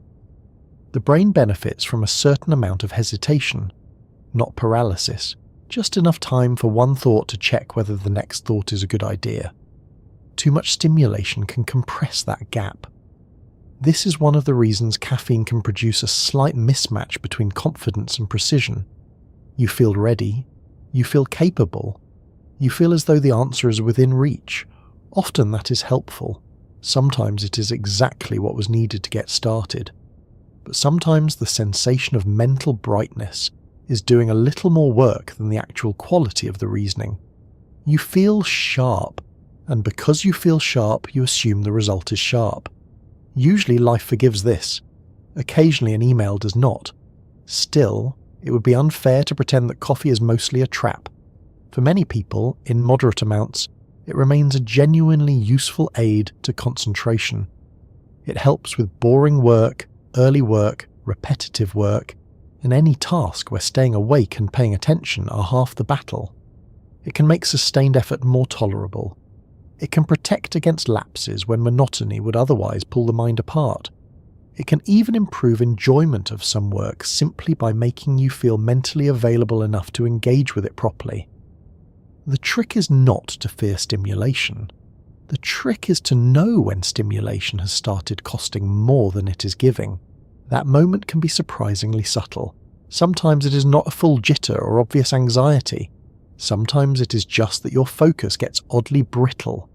You can work, but interruptions annoy you more than usual. Noise feels sharper.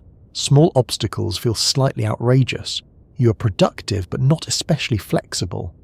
This is the caffeinated mind narrowing a bit too hard. It can still perform, but it has less spare tolerance.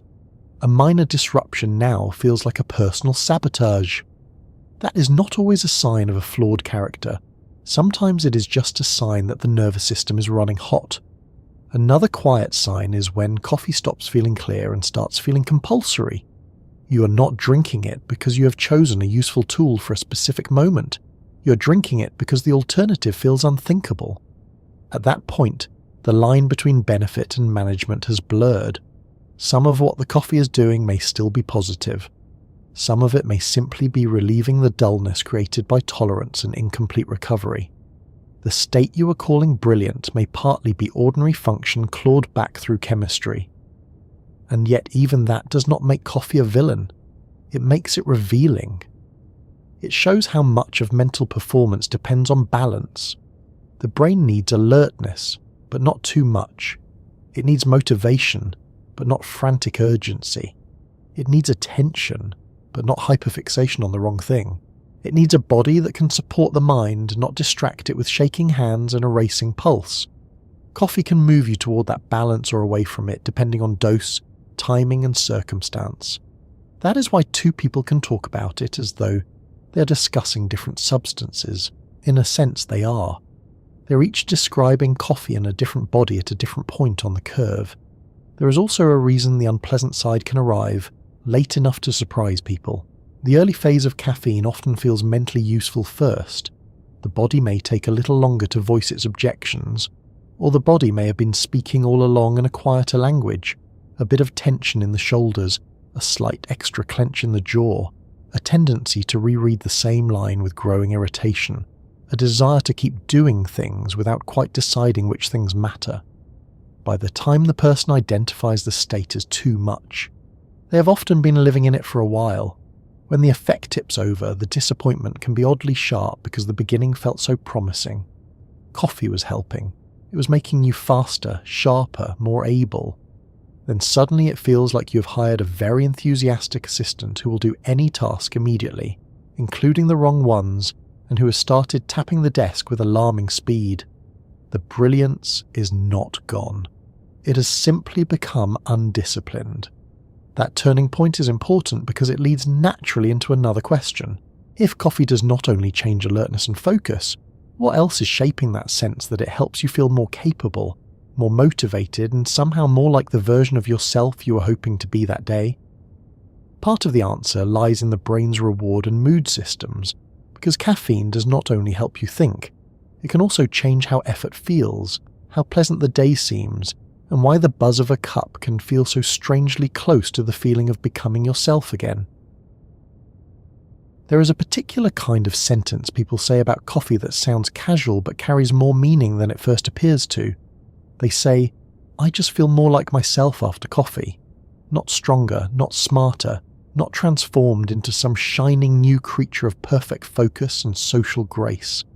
Just more like themselves, more ready, more present, more able to think in a straight line and respond to the day without feeling as though every ordinary task has been set one level harder than it should be. That feeling is one of the reasons coffee has such a hold on daily life. If it merely made people more awake, it would still be useful, but it would not be quite so beloved. What makes it powerful is that it can also seem to restore a preferred version of the self. The mind feels easier to access. Conversation may come more naturally. Work feels less resistant. Mood may lift.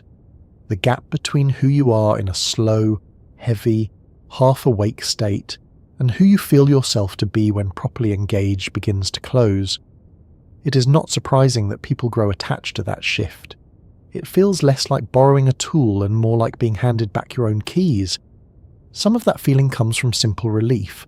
Fatigue is emotionally expensive. When you're tired, even before you become completely sleepy, the world becomes harder to manage. Small annoyances feel larger, decisions feel heavier, patience thins, motivation fades. You do not only lose energy, you lose ease. So when coffee reduces some of that drag, mood often improves automatically. Life has not become wonderful in a grand cinematic sense. It has simply become less effortful to inhabit. That alone can feel like happiness. But there is more going on than relief from tiredness. Caffeine changes the mental environment in ways that affect how effort, reward, and engagement are experienced. This is where dopamine begins to matter. Dopamine is one of the most discussed chemicals in the brain, and unfortunately one of the most badly simplified. It is often described as the pleasure chemical, which is neat and memorable and not quite right. Dopamine is involved in reward, yes, but not only in the simple sense of pleasure arriving like a gold star. It is deeply involved in motivation, learning, salience, anticipation, and the sense that something is worth paying attention to or moving toward. It helps shape the relationship between action and significance. It is part of why certain goals feel compelling, why some cues grab attention, and why effort can sometimes feel meaningful rather than purely costly. Caffeine does not produce the same kind of dramatic dopamine surge associated with stronger stimulants, and that is an important distinction. Coffee is not blasting the brain into euphoria. What it tends to do is more modest and more socially compatible. By blocking adenosine and changing the general balance of activity in the nervous system, caffeine can indirectly support dopamine-related signaling. The result is often a subtle increase in readiness, willingness, and mental engagement. Things feel a little more doable. The day has a bit more shape. The mind seems more prepared to care. That last part matters. One of the quiet burdens of low energy is not just that you feel slow. It is that nothing seems especially worth the trouble. Fatigue flattens motivation. Even necessary tasks can feel distant, as though they belong to someone else's life. You know what needs doing, but the internal machinery that turns knowledge into movement is sluggish. Coffee often helps by making goals feel more connected to action again. The task is still the same task. The laundry remains unconvinced of your greatness. The document still needs editing. The call still needs making. But now those actions feel a little less blocked by invisible resistance.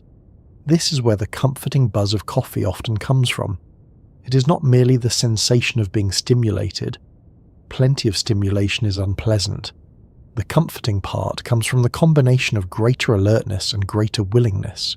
You're not only more awake, you're more available to yourself. Thoughts connect more easily to intention. Intention connects more easily to behavior. The world no longer feels as though it is asking too much of a mind that has not yet agreed to participate. For many people, this has an emotional warmth to it that goes beyond the chemistry itself. Coffee becomes associated with competence, readiness, and the quiet return of familiar abilities. That association deepens with repetition. If your morning cup often arrives just before work begins, just before your mind starts aligning itself with the day, then coffee becomes linked not only with caffeine but with entry into a functional state. Over time, the comfort of the drink may come partly from this learned emotional meaning. It is not only a flavour or a stimulant, it is a ritual of becoming operational. This is why coffee can feel soothing, even though it is, biologically speaking, a stimulant. That sounds contradictory at first. How can something that activates the nervous system also feel comforting? The answer is that comfort is not always the same as calm in the simple sense of reduced arousal. Sometimes comfort comes from predictability, from ritual, from the easing of an unpleasant state, and from the return of a preferred level of mental control. A person who feels dull, foggy, and disconnected may find coffee deeply comforting because it reduces those feelings. It does not calm the system the way sleep might calm it. It restores access. That access itself is reassuring. There is also the matter of reward prediction. The brain learns that coffee tends to bring a certain package of outcomes. More clarity, more energy, more momentum. Perhaps a break in the day, perhaps a nice smell, perhaps a warm cup in both hands and 5 quiet minutes before the demands begin. That package becomes rewarding in advance. Anticipation starts doing part of the work. Even before the pharmacological effects are fully underway, the brain may respond to the expectation of relief and readiness. This is one reason the first few minutes of making or receiving coffee can feel emotionally good in themselves. The mind knows what usually comes next. That expectation can be helpful, but it can also deepen attachment. If coffee reliably helps you feel more capable, then wanting coffee is not just about wanting flavour or alertness. It is about wanting a familiar route into a better mental state. This is why people often describe coffee in personal terms that sound almost affectionate. They do not speak about it like a vitamin. They speak about it like a dependable ally. It shows up. It smooths the start of the day. It helps them become someone they recognise. Mood is influenced by all of this in layered ways. Fatigue is reduced or at least muffled. Motivation rises. Reward-related systems become a bit more active. Tasks feel less punishing. Sensory experience may feel slightly brighter. Social engagement can feel easier. Even physical warmth contributes. A hot drink has its own quiet effect on how people experience comfort and routine.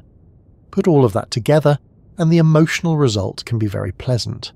Not ecstatic, usually, just better. More settled into oneself, more prepared for reality. more likely to say yes to life's ordinary demands instead of staring at them as if they have been badly raised. Of course, mood and stimulation are not the same thing, and they do not always travel together cleanly. The same chemistry that gives one person a gentle lift can give another person tension. A modest amount of caffeine may create a feeling of brightness, alertness, and mild optimism. A larger amount, or the same amount in a more stressed body, may create a state that is harder to enjoy. The person is more activated but not more comfortable. Thoughts are moving faster but with less ease. Instead of feeling more like themselves, they may feel slightly pushed away from themselves, as though the coffee has made the internal atmosphere a bit too loud. This is why dose matters so much when people talk about the emotional effects of coffee. The comforting buzz is often dose-dependent. In a lower useful range, caffeine can create a feeling of lightness and capability.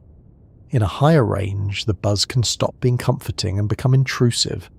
The shift is sometimes subtle at first. A little extra urgency, a little less patience, a little more tension in the chest or jaw. The person may still be productive, but the experience is no longer warm, it is sharper. The chemistry that once felt like support now feels like insistence. That change also helps explain why people often disagree about whether coffee improves mood. It does, for many people, under many circumstances. But the mechanism is indirect and context-dependent. If you are tired, understimulated, or struggling to get going, caffeine may improve mood simply by reducing the burden of those states.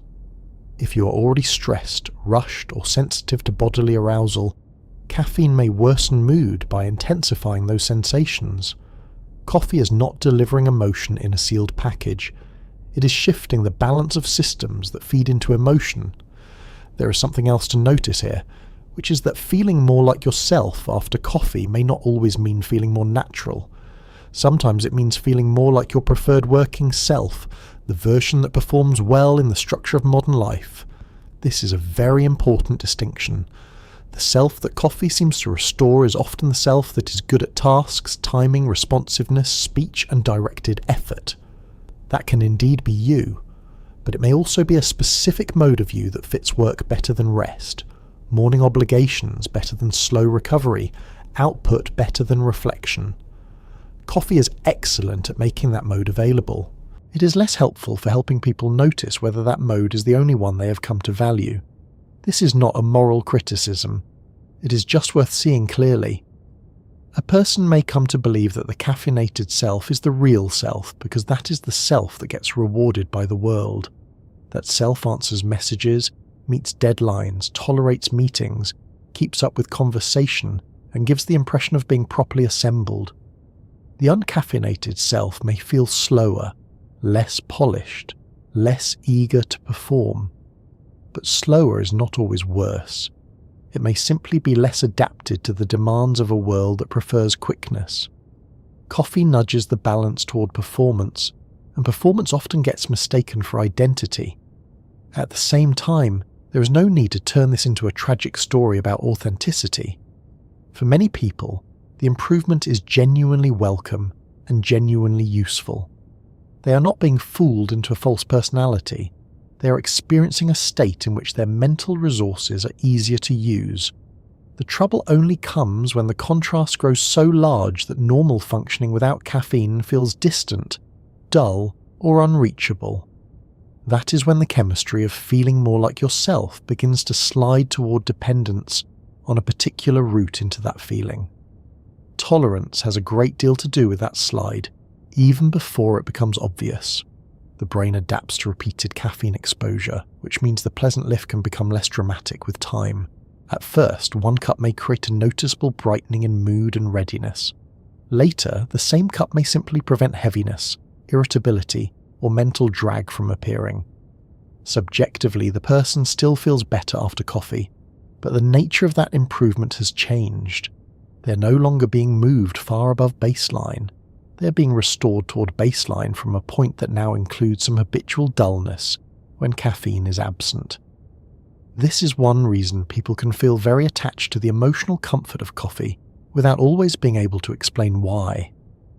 The comfort is not only the positive buzz of caffeine itself, it is also the relief from not having to feel the unassisted, adapted version of the morning. The cup is not merely adding something pleasant, it is removing something unpleasant. Those are emotionally different experiences, but they blend together easily in daily life. The learned associations around coffee deepen this further. Think of how often coffee appears at transitions: the start of the day, the start of work, the middle break, the moment before a long conversation, the pause before studying, the small ceremony of returning to the desk. Transitions are powerful learning moments for the brain. If coffee regularly sits at the threshold between one state and a better one, it becomes emotionally loaded. It starts to carry reassurance. It means the difficult part is ending. It means you are about to be able to cope. That is a very comforting message for any nervous system to receive. There is also a social dimension. Coffee is rarely just chemistry in isolation. It is bound up with cafes, offices, kitchens, family routines, study sessions, train platforms, and conversations that begin with, "Shall I put the kettle on?" or "Do you want a coffee?" That social embedding gives coffee a warmth that pure pharmacology can never explain by itself. The mood lift of coffee is often partly chemical and partly contextual. A shared coffee break can reduce stress because it includes permission to pause, a familiar ritual, perhaps company, perhaps sunlight through a window, perhaps the brief feeling that time belongs to you again. The brain does not separate these things neatly, it experiences them together. This is why decaf can still feel strangely satisfying for some people. It lacks most of the caffeine, of course, but it keeps much of the ritual, smell, taste, temperature, and identity of the experience. That tells us something important. The emotional meaning of coffee is not carried by caffeine alone. The chemistry matters, but so does the pattern the chemistry lives inside. Even with all of that said, caffeine's emotional effects remain biologically serious enough to deserve respect. Small shifts in dopamine-related processing, alertness, and motivation can change the tone of a whole morning. A person who felt flat becomes engaged. A person who felt resistant becomes willing. A person who felt detached becomes socially available. These are not tiny changes. They affect choices, relationships, and daily functioning. It is no surprise that coffee is folded so deeply into work, study, and self-management. It changes the felt cost of being a person with responsibilities. But it's also worth remembering that the comforting buzz can be a little misleading in one important way. It can make the state it creates feel normal, obvious, and trustworthy, even when it is partly constructed by stimulation. That is not automatically bad. The world is full of useful constructed states.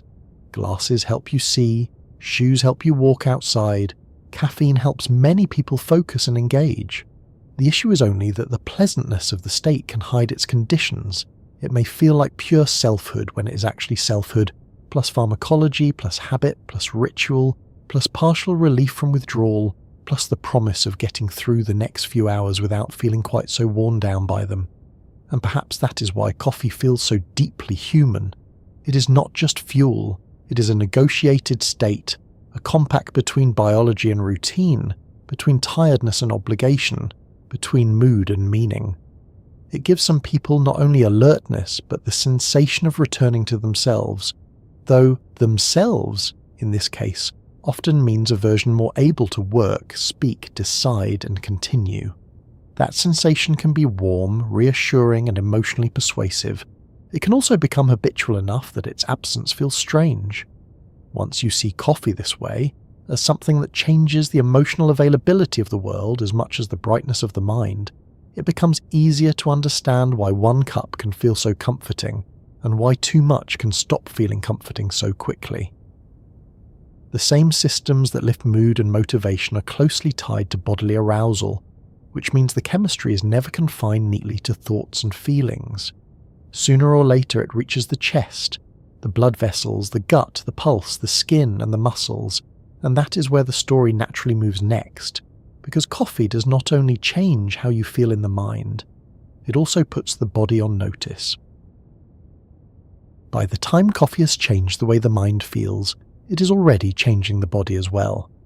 This is easy to forget because the mental effects tend to be the most dramatic in daily life. People notice sharper attention, a lighter mood, a greater willingness to begin. They notice that the world seems easier to engage with. What they often do not notice, at least not right away, is that the body has been brought into the same conversation. The heart may be beating a little differently, blood vessels may be responding, hormones are shifting, muscles are a little more prepared to move. The whole system has become more alert, not just the thoughts floating at the top of it. This is why coffee can sometimes feel as though it reaches all the way through you. It does not simply brighten the mind in some isolated corner of consciousness. It places the body on notice. It tells the system that wakefulness is being requested, that responsiveness is being encouraged, that stillness may soon be replaced by action. Even when the dose is modest and the experience is pleasant, there is a bodily side to that readiness. The heart is one of the first places people tend to notice it. Not always, and not dramatically in every case, but often enough that it becomes part of coffee's reputation. A person has a strong cup, sits down, and after a little while becomes aware that the chest feels more noticeable than usual. The heartbeat may be slightly faster. It may feel a bit firmer, a bit more present in awareness. This does not mean anything has gone terribly wrong. In many healthy adults, a moderate amount of caffeine produces only a small cardiovascular effect. But small does not mean invisible, and the body is very good at detecting changes in itself once attention lands there. Part of the reason this happens is that caffeine does not only interfere with adenosine in the brain. Adenosine has roles elsewhere in the body too, including in the cardiovascular system. Caffeine's broader stimulant effects can also encourage the release or activity of stress-related signals that make the heart more ready to respond. The result can be a mild increase in heart rate, a temporary rise in blood pressure, or simply a stronger awareness of circulation. Again, in many people this stays well within an ordinary range. But the experience matters because the body does not need to be in danger for sensation to feel important. This is one of the things coffee reveals so clearly. The body and mind are constantly interpreting one another. If the heart beats a little faster, the brain notices. If the brain notices, it begins deciding what that means.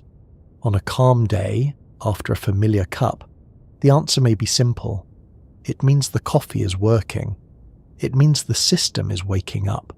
It means the machinery is being switched on in the usual way. On a more stressful day, or in a more sensitive person, the same sensation may be interpreted less gently. The faster pulse feels like tension. The chest feels more loaded. The person becomes uneasy not because the change is enormous, but because the body is speaking and the mind is listening closely. Blood pressure is part of this story too, though it is more mysterious from the inside because you cannot directly feel your blood pressure the way you can feel a heartbeat. Many people assume they would know if it rose, but most of the time they would not. Still, caffeine can cause a temporary increase, especially in people who are not regular users or who are particularly responsive to it. In habitual coffee drinkers, this effect may become smaller over time as the body adapts. That adaptation is one reason the same drink can feel strong in one person and ordinary in another. The cardiovascular system, like the nervous system, learns the pattern and changes its response. The blood vessels themselves have a rather interesting relationship with caffeine. People often imagine a single neat rule, as though coffee simply makes all vessels open or all vessels tighten, but the real story is more mixed. Different vascular beds respond differently. Some blood vessels may constrict under certain influences associated with caffeine, while others respond according to the tissue's needs, activity, and local controls. This matters because the body is not one uniform pipework system. Circulation is being regulated moment by moment in different organs for different purposes. The brain, muscles, skin, gut, and kidneys all live under slightly different instructions depending on what the body's doing. This is one reason coffee can feel physically activating without producing one single obvious sensation everywhere. A person may feel mentally sharper, slightly warmer, a bit more aware of their pulse, perhaps more ready to move. Another may feel only one of those. Another may feel almost nothing bodily at all until they have had a little too much, at which point the internal weather changes quickly. The idea of the body being on notice is useful here because coffee often creates a state of preparedness more than a state of raw power. The muscles are not suddenly stronger in some magical sense. The heart is not turning into a drum solo, but the system becomes more available for movement and response. Reaction time may improve. The willingness to stand up and begin doing things increases. Tasks that involve effort can feel less costly. This can be very helpful, especially in the morning or during an energy dip, because the body is not merely carrying the mind around. It is part of the whole experience of readiness. There is a reason people often reach for coffee before exercise, before a long drive, before a demanding work session, or before something socially effortful. They are not only trying to wake the brain, they are asking the whole body to join in more decisively. In moderate amounts, caffeine can make physical effort feel slightly more manageable and can improve performance in some contexts. It can reduce the subjective sense of fatigue. In simple terms, the body may feel more capable of continuing. The effort still exists, but it feels a little less expensive. That is not a small effect. Much of human behavior depends not only on what the body can do, but on how hard the body says it will be.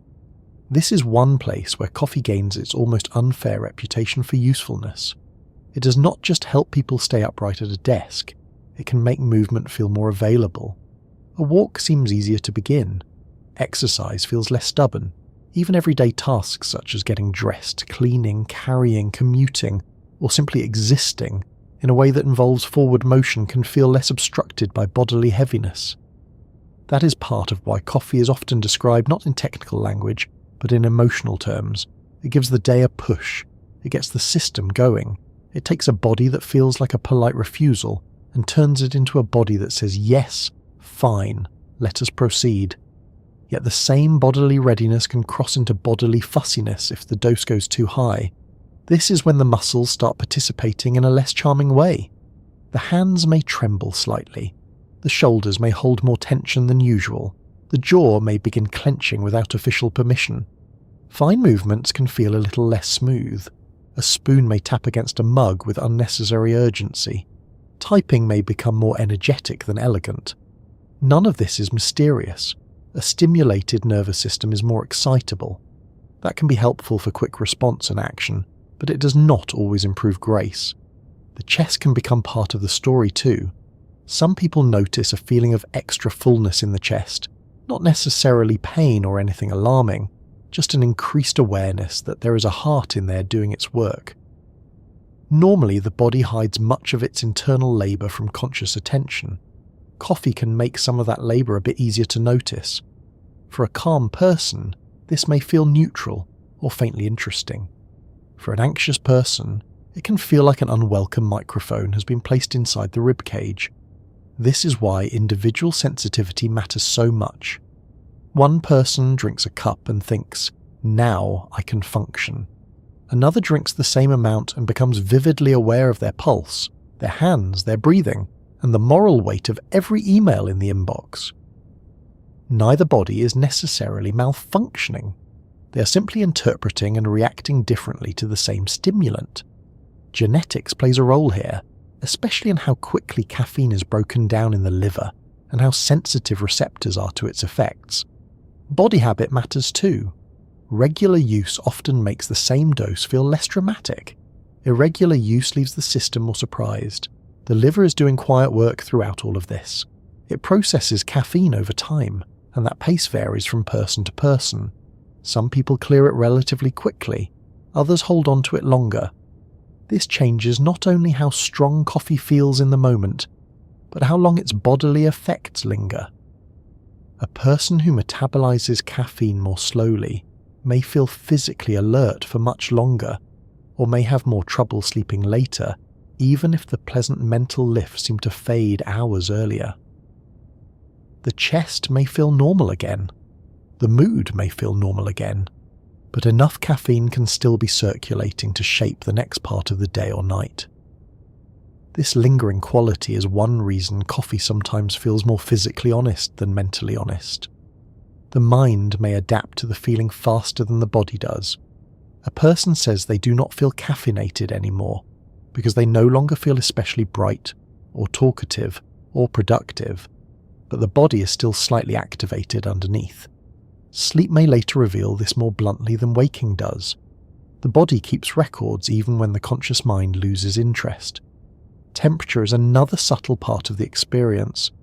People often report feeling warmer or more activated after coffee, and some of that is psychological, some of it is environmental, and some of it relates to the broader metabolic and circulatory shifts that come with stimulation. A hot drink itself changes bodily sensation, of course. Warm liquid in the hands and stomach is not nothing, but caffeine can also contribute modestly to a sense of increased activation, which may be experienced as warmth, restlessness, or simple bodily presence. It is one more reason coffee feels like more than a flavour, it is embodied. There is also the matter of stress hormones, which sit awkwardly in this story because people hear the phrase and immediately imagine emergency sirens. The reality is quieter. Caffeine can influence the release of hormones such as adrenaline and cortisol, especially in people who are less habituated or under particular conditions.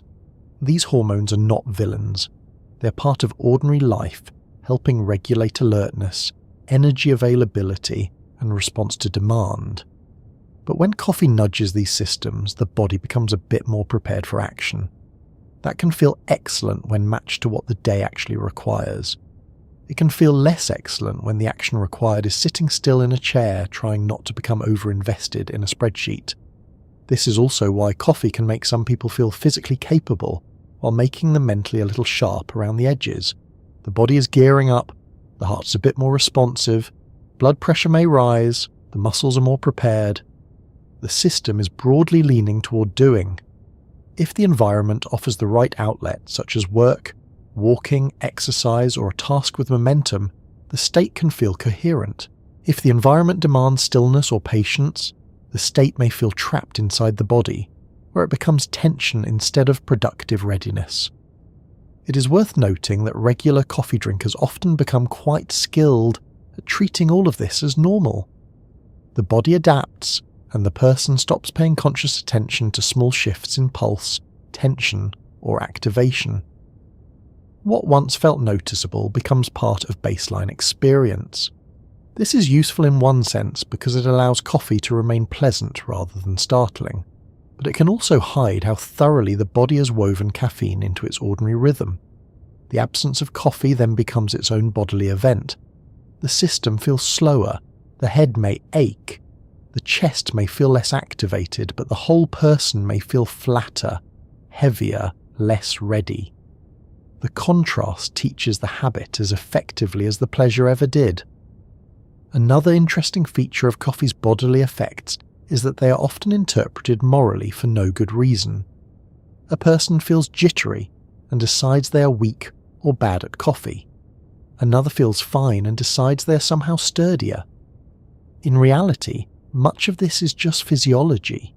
Sensitivity varies, sleep changes response, food changes response, hormones change response, stress changes response. Two bodies can be equally healthy and react very differently. The culture around coffee tends to treat bodily tolerance as a personality trait, but biology is less interested in bravado than people are. Hydration gets dragged into this conversation more often than it deserves, and usually in a slightly exaggerated way. Coffee can have a mild diuretic effect, especially in people who are not regular consumers, meaning it may increase urine production a bit. But in habitual drinkers, the body often adapts, and coffee contributes fluid as well as caffeine. It is not a magical desert in a mug. Still, the combination of stimulation, movement, and bathroom visits can become part of the bodily story, especially when someone is already slightly underslept, underfed, or generally running on momentum and opinions. The body notices everything, even when the mind is busy pretending it has transcended such concerns. There is something almost comical about how respectable coffee looks from the outside compared with how active it is on the inside. A person sits quietly with a ceramic mug, perhaps near a plant, perhaps in a sweater, perhaps looking like the very image of moderation.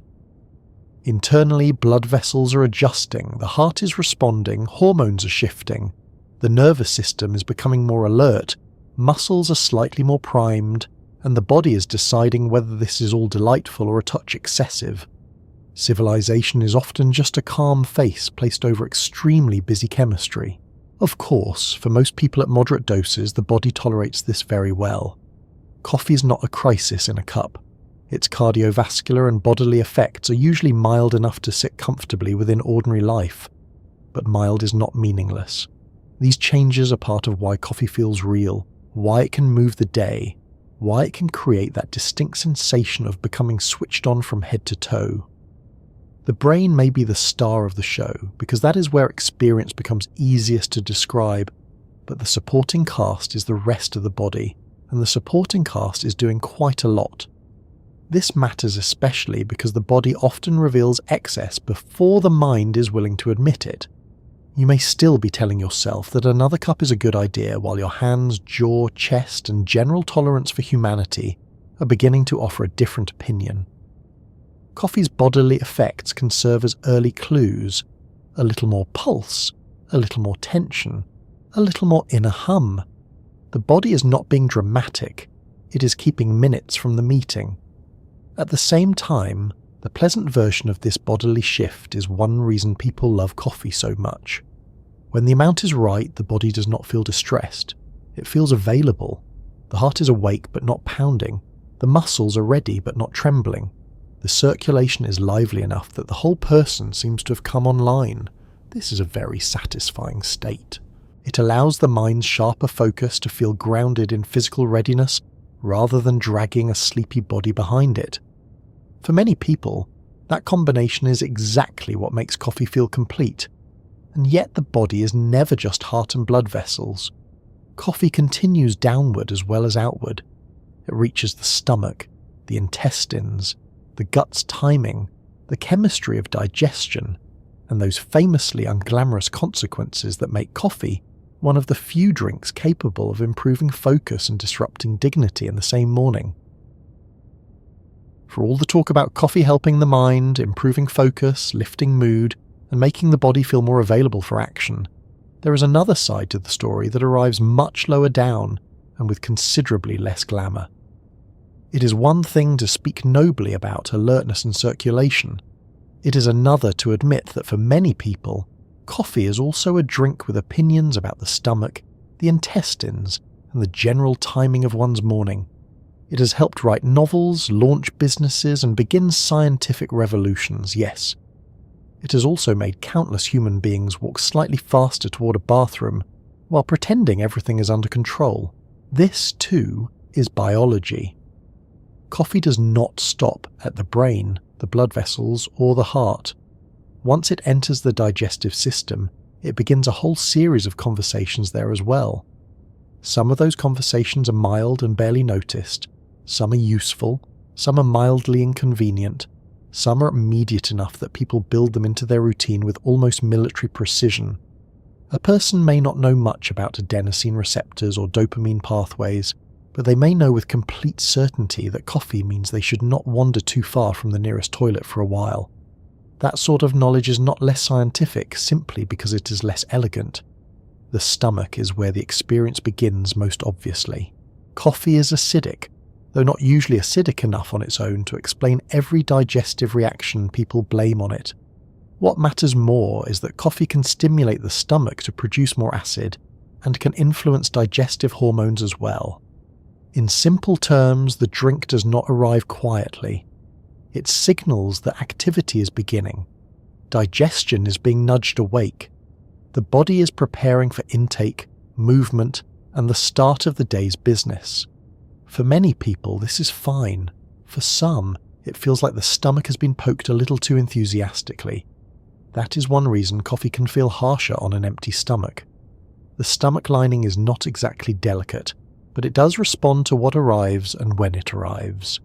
If coffee comes into a stomach that has not seen food for hours, the increased acid and stimulation may feel more noticeable. Some people experience this as mild discomfort, a hollow sharpness, a little nausea, or that unpleasant sense that the stomach is not angry exactly, but certainly not pleased. Add stress, poor sleep, or a naturally sensitive digestive system, and the same cup that feels perfectly fine after breakfast may feel much less charming before it. This difference matters because coffee is often consumed at the time of day when the body is least buffered against little disturbances. Morning can be a fragile hour. Blood sugar may be low after the night. The nervous system is still adjusting to wakefulness. The stomach is empty. The day has not yet fully settled into motion. Into that slightly vulnerable moment comes a hot stimulant that can increase stomach acid, speed up gut activity, and encourage the body to stop lingering and start doing. Under the right conditions, that feels efficient. Under the wrong ones, it feels like being hurried by a beverage. Coffee can also influence a hormone called gastrin, which helps regulate the secretion of stomach acid and supports digestive activity. This is one reason the drink can have effects that go beyond simple warmth or fluid. It is not merely sloshing around in the stomach, it is helping trigger a digestive response. That response is partly why people may feel more hunger after coffee, or become more aware of their stomach in general. It can also contribute to reflux or discomfort in people who are prone to it.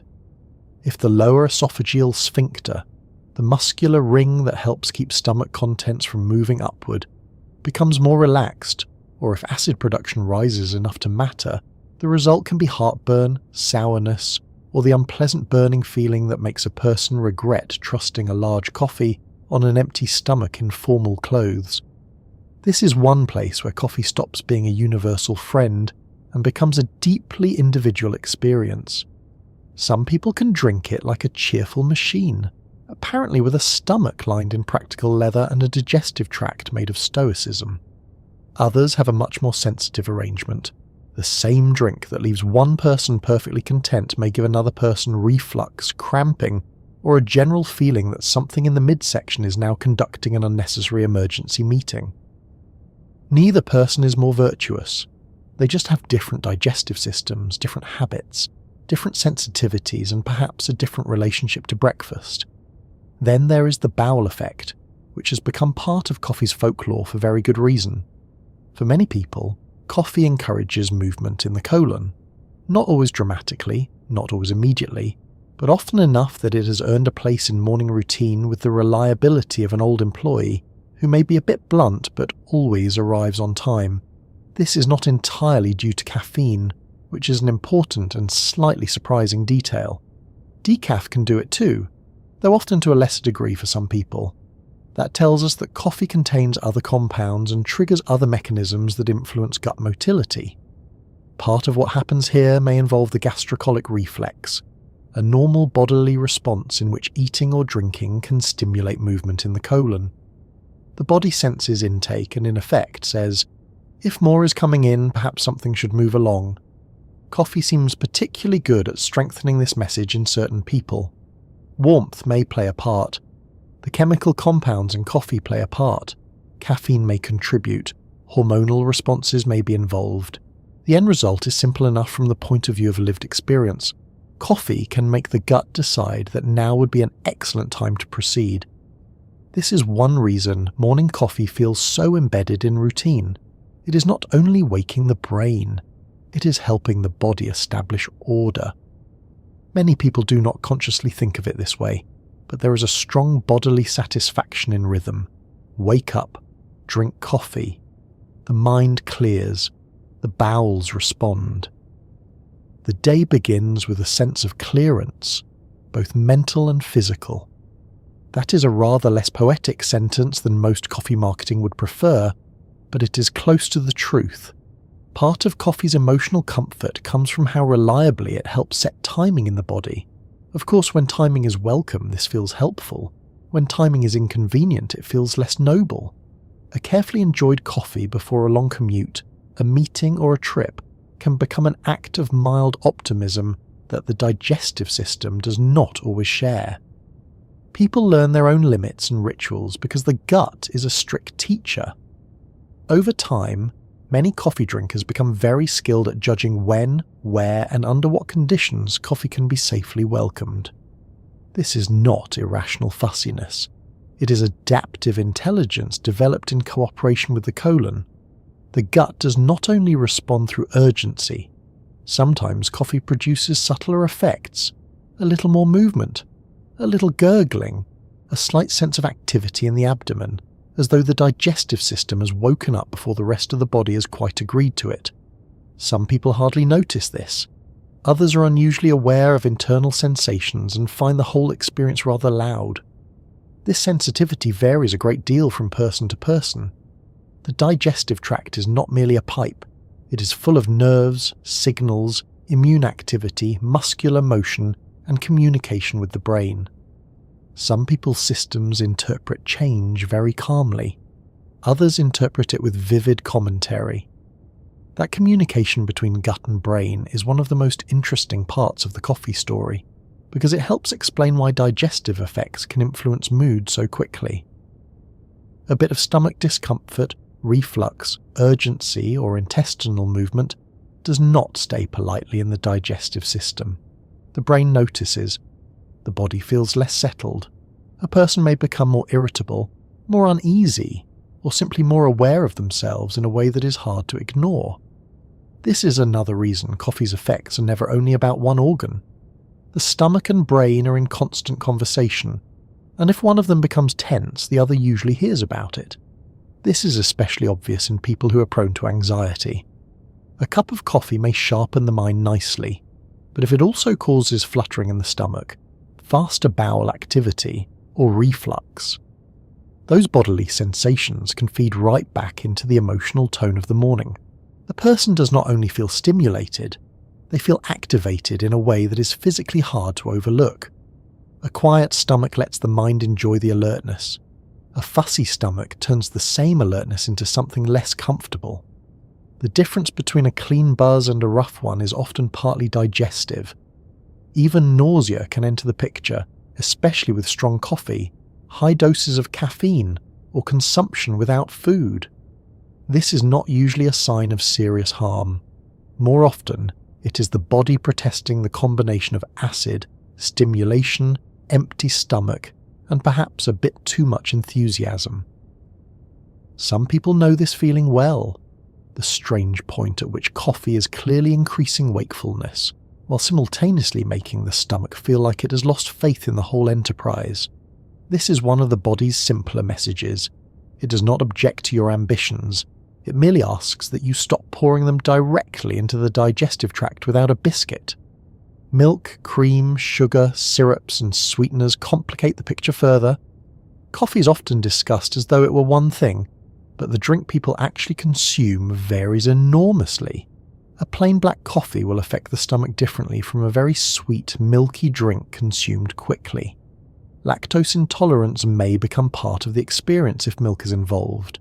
Large amounts of sugar can alter how the whole drink feels in terms of energy and digestion. Sweetness may make rapid drinking more likely. A creamy drink may feel gentler in one person and heavier in another. In other words, some of what people blame on coffee is really coffee, plus everything else that arrived in the cup with it. Temperature matters too. A hot drink has one set of bodily effects. An iced, rapidly consumed drink has another. A slowly sipped warm coffee can feel like a controlled beginning to the day. A large cold coffee swallowed quickly may deliver caffeine, fluid, and stomach stimulation with rather less ceremony. The gut notices pace as much as content. The body is more forgiving of a ritual than of an ambush. There is also the issue of habit. Regular coffee drinkers often find that their digestive system learns the pattern. The body becomes expectant. Morning coffee does not merely stimulate digestion in a generic way, it becomes part of a trained sequence. This is one reason some people feel that coffee no longer simply causes a bodily effect, it summons one. The stomach, intestines, and colon appear to know the drill. Remove coffee suddenly, and the morning may feel strangely uncoordinated. It is not just that the brain misses the caffeine, the bowels miss the cue. The whole routine loses a kind of choreography. That learned timing can be so strong that even the smell or setting associated with coffee begins to play a role. The body is deeply associative. If coffee usually appears just before breakfast, just before work, or just before the daily trip to the bathroom, those events become linked. This is not imaginary. It is conditioning, and conditioning is one of the nervous system's most practical talents. It allows the body to prepare for recurring patterns without waiting for every detail to fully unfold. Coffee, therefore, becomes not just a stimulant, but part of a bodily script. Interestingly, coffee does not affect everyone's bowels in the same direction. While many people experience increased movement and urgency, others may simply notice mild activity, and some notice almost nothing at all. The digestive tract, like every other system we have discussed, varies widely. People differ in motility, sensitivity, microbiome composition, meal timing, stress level, hormone patterns, and the rate at which they metabolize caffeine. A person with a calm, slow digestive rhythm may experience coffee as helpful. A person with a more reactive gut may experience it as a gamble. The microbiome is worth a brief mention here, not because it explains every coffee-related bowel event, but because coffee is entering a digestive environment full of life and chemistry beyond our conscious experience. The gut is inhabited by large communities of microbes that participate in digestion, metabolism, and signaling in ways science is still trying to understand in full detail. Coffee contains compounds beyond caffeine, including polyphenols and other biologically active molecules, and these may interact with the gut environment in ways that are broader than simple stimulation. This does not mean your morning espresso is a microbiome symphony. It means the drink is more chemically interesting than a simple wake-up fluid, and the gut is more ecologically complex than a mere storage tube for breakfast. Even so, most of the coffee gut experience in ordinary life is not about subtle microbial effects. It is about immediacy. Do I feel fine? Do I feel acid? Do I feel a little hungry? Do I need the toilet? Do I regret trusting this latte before a crowded train ride? Biology is often most vivid where dignity and routine meet. Reflux deserves a little more attention because it is one of the clearest examples of coffee being useful for one system and irritating for another. A person may love the mental effect of coffee but dread the physical feeling that follows: burning in the chest, acid rising, a sour taste, discomfort when bending over, or simply the sense that the stomach has become too present. People who are prone to gastroesophageal reflux may find that coffee worsens symptoms, especially if taken on an empty stomach, in large amounts, or alongside other triggers. It is not always the caffeine alone. The overall stimulation of acid production and digestive activity matters too. For some, changing the amount, timing, roast or food pairing makes a meaningful difference. For others, the gut simply sets harder terms than the brain would prefer. That is one of coffee's recurring themes. It may feel mentally clean while being physically complicated. The drink can improve concentration beautifully and still make the digestive tract behave like an impatient stage manager. This is not a flaw in the science. It is the science. The body is a collection of interacting systems, not a single verdict. Something can be helpful overall, and still annoying in a very specific department. One reason these gut effects are often underestimated is that people are embarrassed by them. They will speak freely about focus, antioxidants, productivity, and the subtle tasting notes of their beans, but not always about the fact that coffee and bowel timing have what can only be described as a professional relationship. Yet the digestive effects are among the most consistent and meaningful parts of coffee's influence on daily life. They shape routines. They influence what people eat with their coffee, when they drink it, how much they trust it, and whether they leave the house before or after the cup. These are not footnotes. They are part of the real human experience of the substance. There is also a social angle here that is almost funny in its universality. Entire offices, households, and travel routines are quietly structured around the predictable aftermath of morning coffee. People may not say this aloud, but they arrange themselves accordingly. Coffee is treated as a civilized beverage, and indeed it is. It is also one of the few entirely respectable drinks with a well-earned reputation for affecting the colon in ways that shape timetables. Human culture simply chooses not to place that on the cafe chalkboard between single origin and notes of dark chocolate. When coffee does sit well, though, the gut effects can actually contribute to the sense of well-being. A comfortable stomach, a functioning bowel response, and the pleasant feeling of the digestive system coming online can make the whole body feel more organized. This should not be dismissed as trivial. Bodily comfort matters enormously to mental state. If the stomach feels fine and the bowels cooperate, the brain has more freedom to enjoy the alertness, focus, and mild pleasure of caffeine. A settled gut supports a settled mind. A troubled gut does the opposite with admirable speed. This helps explain why the same person can love coffee on one day and regret it on another. The difference may have little to do with the drink itself and a great deal to do with what the body brings to the encounter. Was there food? Was there stress? Was there enough sleep? Is the stomach already irritated? Is the day beginning calmly or in a rush? Is the person hydrated? Has the digestive system been regular lately or unpredictable?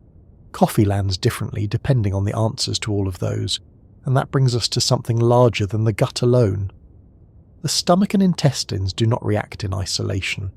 Their signals feed into the brain's interpretation of the whole caffeinated state. A little acid, a little urgency, a little inner movement, a little chest awareness, a little faster heartbeat. All of these can combine into a broader feeling of activation. For some people, the activation feels energizing. For others, it begins sliding towards stress. Coffee has not only reached the mind and the body now, it has reached the edge where stimulation, digestion, hormones, and emotion begin blending together, and that is where the next part of the story becomes impossible to ignore. By the time coffee has affected the brain, the heart, and the gut, it has already moved very close to something people care about, just as much as focus or alertness, which is stress. Not stress in the broad, life sense of deadlines, money, noise, bad sleep, crowded schedules, and the mysterious emotional effect of opening an inbox too early. Stress in the more physical sense, the state in which the body becomes more alert, more reactive, more prepared to deal with demand. Coffee can nudge that system. Sometimes the nudge feels useful, sometimes it feels unpleasant, and sometimes it reveals that different bodies have very different ideas about what counts as a helpful amount of activation. This is one reason coffee inspires such loyal affection in some people and such wary caution in others. One person drinks it and feels capable, focused, and ready for the day. Another drinks it and feels as though their nervous system has been informed rather abruptly that something important is happening and everyone should start moving. Both experiences are real, both are biological. The difference is not simply attitude. It lies in the way caffeine interacts with stress hormones, baseline anxiety, sleep, metabolism, habit, and the private terms each body has set for what it is willing to tolerate in exchange for alertness. Cortisol is one of the key names here, though it often gets dragged into conversation with more drama than it deserves. People hear the word and immediately imagine catastrophe, as though cortisol were a chemical mistake the body keeps making. It is not. Cortisol is a normal and necessary hormone. It helps regulate energy, blood sugar, immune function, wakefulness, and the body's response to challenge. It follows a daily rhythm. In most people it rises in the early morning, helping the transition into wakefulness, and then changes across the day according to many influences. Without cortisol, ordinary functioning would go very badly. The problem is not that cortisol exists. The problem is that modern life gives the stress system many opportunities to overwork, and coffee can sometimes join that workload. Caffeine does not simply dump cortisol into the body in one dramatic burst every time a person drinks a cup. the story is more subtle. Coffee can influence the stress response, especially in people who are less habituated to it, and it can contribute to a physiological state that overlaps with stress. The body becomes more alert, heart rate may increase, blood pressure may rise, energy feels more mobilized, attention becomes more outward-facing. This can be useful. In fact, this is exactly why many people drink coffee. They are not seeking a tranquil float through the morning, they are seeking readiness. Readiness, however, is close kin to stress. That is not a flaw. It is just how bodies work. The systems that help us get things done are not completely separate from the systems that help us respond to challenge. They overlap, they share chemistry, they speak to each other. If your body prepares for action, it is using some of the same machinery, whether the action is giving a presentation, driving to work, answering a difficult message, or noticing a threat. Coffee taps into that machinery. It does not create panic by default, but it does move the whole system toward greater activation. In a well-rested, calm, well-fed body that may feel clean and useful. In a body already carrying tension, it may feel like a very small push in exactly the wrong direction. This is why coffee can sometimes feel like competence in a mug and sometimes like stress in a mug. The difference often begins before the coffee itself. A person wakes after decent sleep, has breakfast, feels reasonably calm and drinks a moderate amount. The resulting state may be pleasant, clearer attention, better mood, more willingness to begin. Another person wakes after short sleep, already worried, stomach empty, messages waiting, body slightly tense from the moment the eyes opened. The same amount of coffee lands in a more fragile system. Now the increased alertness may combine with background stress instead of simply replacing sleepiness. The result feels sharper, less forgiving, more bodily. The coffee did not create the entire state. It amplified one that was already gathering. Anxiety sits right at the center of this. Not all anxious people react badly to coffee, and not all coffee sensitivity means a person is anxious. But the overlap is real enough that it deserves respect. The bodily sensations produced by caffeine often resemble the bodily sensations involved in anxiety.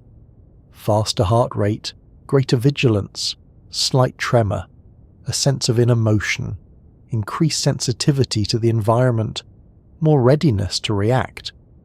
On paper, those can sound like ordinary stimulation. In lived experience, the difference between "I feel energized" and "I feel uneasy" may depend on how the brain interprets those signals in that moment. A calm mind may label them as useful activation. An anxious mind may label them as warning.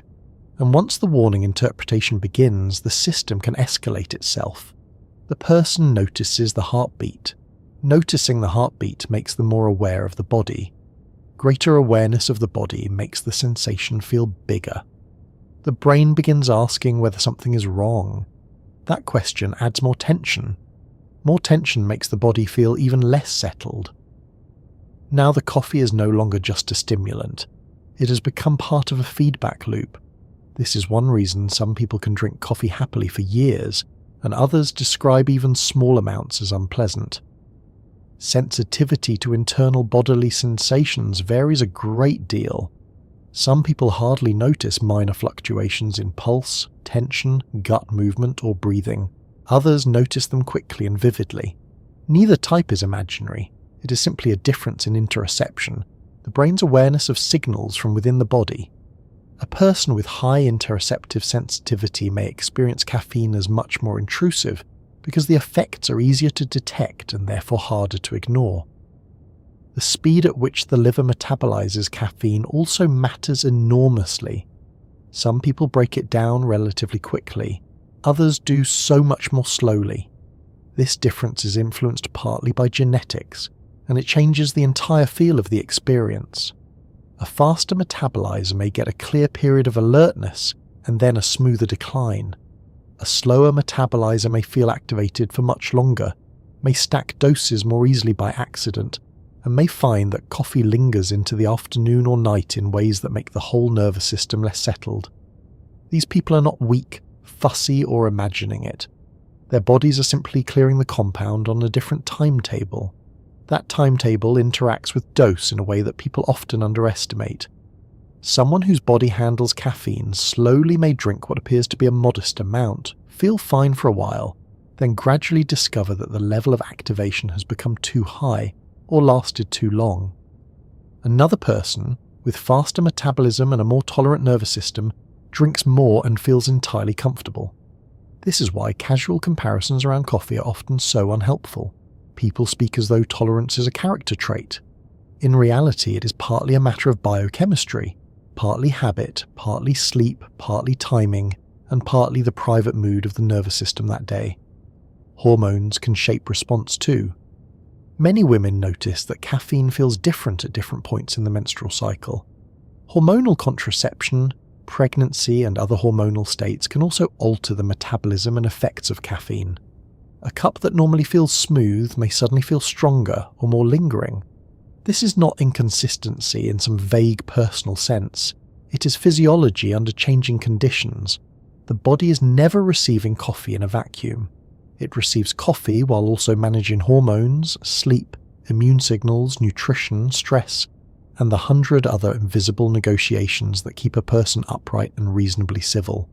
Sleep deserves special attention here because it sits at the root of so many apparently coffee-related problems. A sleep-deprived brain is more emotionally reactive, more stress-sensitive, and less stable in attention. Add caffeine, and you may improve alertness while also intensifying the system's tendency to feel strained. This is why the coffee that seemed essential after a bad night can also feel rougher than usual. You needed it more, but you tolerated it less gracefully. The body was already closer to the edge. Caffeine pushed it into usefulness, but not always into comfort. There is also the question of tolerance, which changes stress response in an interesting way. Regular coffee drinkers often experience less of a dramatic hormonal or bodily jolt from the same dose than people who consume it rarely. The system learns. The heart may react less sharply. The person may feel less disturbed by the usual activation. This can make coffee feel smoother and more integrated into daily life. But adaptation has a price. The same nervous system that has learned not to be too impressed by the cup has often also learned to expect it. Without coffee, the person may feel flatter, slower, more irritable, more headachy, less emotionally buffered. In that sense, tolerance can reduce the feeling of acute stress from coffee while increasing the feeling of stress when coffee is absent. That shift is subtle but important. The coffee is no longer creating a dramatic rise above normal. It is helping preserve normal in a body that has partly adapted around its regular presence. People often describe this as coffee making them feel like themselves, and in one very real sense it does. But sometimes what they mean is that coffee relieves the mild strain of operating without a familiar stimulant the brain has come to expect. The body is a quick learner. It does not moralize about this, it simply adjusts. Food can make the stress side of coffee much easier or much harder to handle. On an empty stomach, caffeine tends to feel stronger to many people, and the whole experience can skew toward sharpness. Blood sugar may already be on the lower side after sleep. The stomach may be more reactive. The body has less padding against stimulation. Add caffeine to that situation and the line between focus and fragility can become thinner. With food, especially something containing protein or fat, the same coffee may feel steadier, less abrupt, less likely to tip into that strange state where the mind is technically alert, but the rest of the body seems unconvinced that this was a wise plan. Psychological context matters every bit as much as the physical one. Caffeine rarely arrives in a neutral setting. It often arrives just before work, just before social effort, just before study, just before leaving the house, or just before dealing with something mildly unpleasant. The brain learns these pairings. Coffee becomes linked not only with alertness but with demand. For many people that is fine. The ritual is comforting. It signals capability. But for some, the cup itself can become part of a conditioned stress pattern. The body begins associating coffee not simply with pleasant warmth and focus, but with the start of pressure. Over time, that can subtly change how coffee feels. The aroma and the first sip no longer announce only readiness. They also announce responsibility. This does not make coffee bad, it makes coffee contextual. One of the more interesting emotional effects of caffeine is that it can sharpen whatever direction the nervous system was already leaning. If a person is calm and mildly underactivated, coffee often feels excellent. If a person is already buzzing internally, coffee may act less like a helper and more like a volume knob. It turns up what is already present. This is why people sometimes say coffee makes them anxious, when what may be happening is slightly more precise. Coffee is making an already activated system more noticeable and less forgiving. The sensation is real either way, and from a practical point of view, the distinction may not matter much to the person experiencing it. But biologically it helps explain why coffee is so inconsistent across situations even within the same individual. Cortisol's normal morning rise adds another layer. Many people drink coffee during a part of the day when the body's already naturally transitioning toward wakefulness. This means caffeine is not starting from zero. It is joining an existing wave of alertness-promoting chemistry. For some people, this feels wonderfully efficient. For others, especially if they are sensitive, it can feel like too much of a good thing. The body was already climbing toward activation. Coffee makes the climb steeper. That may produce crisp focus, or just a slightly overbright internal morning. Some people find that delaying coffee a bit after waking makes it feel smoother, though this varies and is not a universal rule. There's also an important difference between productive stress and distressed stress. The body does not have two entirely separate systems for these, but the experience can be very different. Productive stress feels like readiness, engagement, and the ability to act. Distressed stress feels like tension without trust, activation without ease, motion without confidence. Coffee can support the first beautifully. It can tip toward the second when the conditions are wrong. The same increase in alertness can be interpreted as motivation or as pressure. Much depends on sleep, dose, personality, timing, and what the day is asking of the body. This is why some people are very wise to be cautious with coffee, even when others around them are drinking it with complete indifference. A body that tends toward anxiety, panic, palpitations, or a generally over-enthusiastic stress response may be receiving caffeine in a much more expensive way. The cost is not only a faster pulse or a slightly shakier hand, it is the whole mental atmosphere that comes with bodily activation. Thoughts become less loose, less patient, more threat-oriented. The person may still get the focus, but it arrives wrapped in strain. For them, coffee is not simply a tool, it is a bargain with terms. At the same time, some bodies seem to love coffee precisely because it solves a different problem. A person who is naturally low energy in the morning, slow to engage, or prone to a flat, underactivated start may feel better in every sense with caffeine. The same stimulant that causes one person to feel edgy allows another to feel normal.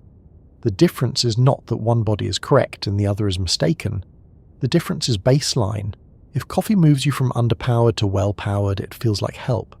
If it moves you from adequately powered to overstimulated, it feels like interference. There is even a social element to this. People often compare coffee habits as though they were comparing simple preferences. One person proudly reports drinking espresso after dinner and sleeping like a baby. Another says a single afternoon coffee ruins their night and makes them feel strange. One laughs, the other apologizes, but the body does not care about the social meaning of tolerance. It cares about timing, metabolism, sleep drive, and sensitivity. Coffee does not owe fairness across different nervous systems. It simply acts according to the biology it meets. One of the quiet signs that coffee is landing in a more stress-prone way is not always obvious anxiety. Sometimes it is irritability.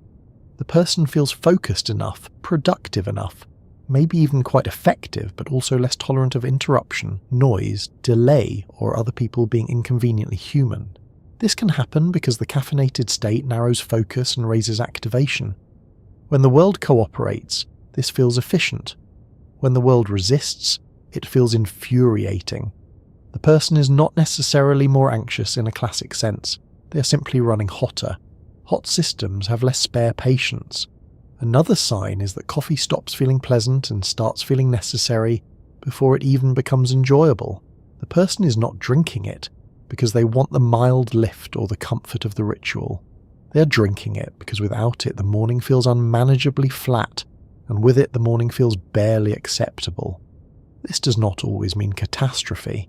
It does suggest that the relationship between caffeine and the stress system has become more entrenched. The cup is now doing more than adding sharpness. It is helping maintain the emotional and physiological level at which daily life can be tolerated. This is one reason reducing coffee can feel unexpectedly emotional for some people. It is not only about sleepiness or headache. It is about losing a familiar way of regulating activation. The person may feel less protected from the day. Slower, yes, but also more exposed. Coffee was functioning partly as a stress management tool, even if the stress system itself was one of the things it was stimulating. Human biology is full of such mildly absurd arrangements, and yet coffee's relationship with stress does not have to be framed as purely contradictory. Many people use it very well. They learn their dose, they avoid overstacking it. They notice when sleep has been poor and caffeine therefore needs gentler handling. They eat something. They stop pretending that the biggest available cup is always the wisest idea. They understand that different days call for different terms. In that context, coffee can support attention, mood, and even emotional steadiness by reducing fatigue without pushing the body too far into overactivation. That balance is easier to find when a person stops asking whether coffee is good or bad and starts asking what kind of state it is producing today. Calm alertness, productive readiness, jittery insistence, mild dread with a nice aroma. The body usually tells the truth if given half a chance. The difficulty is that people often listen only to the mental effects they wanted, and not to the bodily effects that are setting conditions underneath them. So yes, coffee can be stress in a mug, but not always in the same way and not always in a harmful one. Sometimes it is simply a useful rise in activation that helps a tired brain and body move into the day. Sometimes it is a little too close to the machinery of anxiety to feel comfortable. Sometimes it is both, helpful and costly in the same hour. The reason some bodies love coffee more than others is not mysterious once you begin looking at all the variables together. Genetics, metabolism, sleep, hormones, food, habit, sensitivity to bodily cues, baseline anxiety, daily timing, and the demands waiting on the other side of the cup. And once that pattern repeats often enough, another change begins. The same coffee that once felt magical becomes ordinary. The same dose that once lifted, brightened and sharpened now merely brings you up to a level that feels usable. The body has adapted, the brain has adjusted, the stress system has learned the routine. That is where the story turns next, because one of the strangest things about coffee is not that it works, but that it works best right before your body starts figuring out how to live with it. There is a stage in many people's relationship with coffee that begins so quietly they barely notice it. At first, the drink feels impressive. One cup seems to brighten the morning in a clean, almost generous way. The fog lifts. Words come easier. Tasks look possible. The body feels as though it has joined the day willingly instead of under protest. The effect can feel so neat, so helpful, that it is easy to assume this is simply what coffee is. It is the thing that turns the lights on. It is the thing that makes the machine run. It is the small daily miracle sitting in a mug. Then, slowly, almost politely, the miracle becomes routine. The same cup is still welcome. The same cup is still part of the ritual. The same smell still carries comfort. But the feeling changes. The dramatic lift becomes milder. The brightness is less surprising. The first sip is still pleasing, but it no longer feels like sunrise arriving inside the skull. It feels more like getting back to standard settings. The coffee has not completely stopped working, far from it. but the quality of its help is different now, and that difference is one of the most important things to understand if you want to know what coffee actually does to the brain and body over time. This is tolerance. Tolerance sounds like a moral word, as though the body were nobly enduring something difficult. In biology, it means something simpler. It means that repeated exposure to a substance causes the body to adapt, so that the same dose produces a smaller effect than it once did. The nervous system is not static. It does not receive caffeine over and over with the helpless innocence of a person surprised by the same joke every morning. It notices the pattern, it adjusts, it changes the terms of the relationship. Caffeine's main act, as we have already seen, is to interfere with adenosine signaling. It blocks some of the receptors that would normally help communicate rising sleep pressure.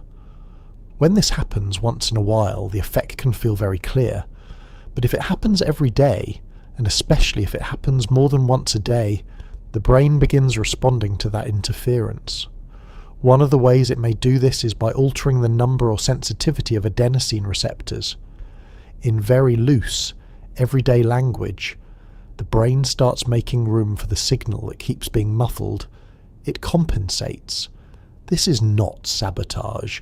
It is homeostasis, one of the body's favourite hobbies. Homeostasis is the endless effort to maintain balance. When something keeps pushing a system in one direction, the body often pushes back. Too much heat and it sweats. Too little heat and it shivers. Lift weights and muscle adapts. Stay at altitude and the blood adapts. Expose the brain repeatedly to caffeine and the signalling environment adapts there too. The body's not offended by the coffee. It is simply refusing to remain unchanged by it. That refusal is why the same cup stops feeling quite so miraculous. At first, coffee may elevate you noticeably above your normal morning state. Later, it may simply restore you toward a level that now feels normal, because your body has adapted around its regular presence. The difference is subtle in experience but large in meaning. Early on, coffee feels like a bonus. After tolerance has developed, coffee may feel more like access. You're no longer necessarily climbing above baseline. You're moving back toward baseline from a mildly dulled state that appears when caffeine is absent. This is one reason people often say that coffee does not work the way it used to, while also insisting they absolutely need it. Those statements are not contradictory. They are describing the two sides of tolerance at once. The extra lift has faded, but the absence has become more noticeable. The magic is smaller, yet the attachment is stronger. This is where dependence begins entering the story. Dependence is another word that people often hear with more alarm than precision. In everyday life it can sound dramatic, as though it automatically means something destructive, uncontrolled, or shameful.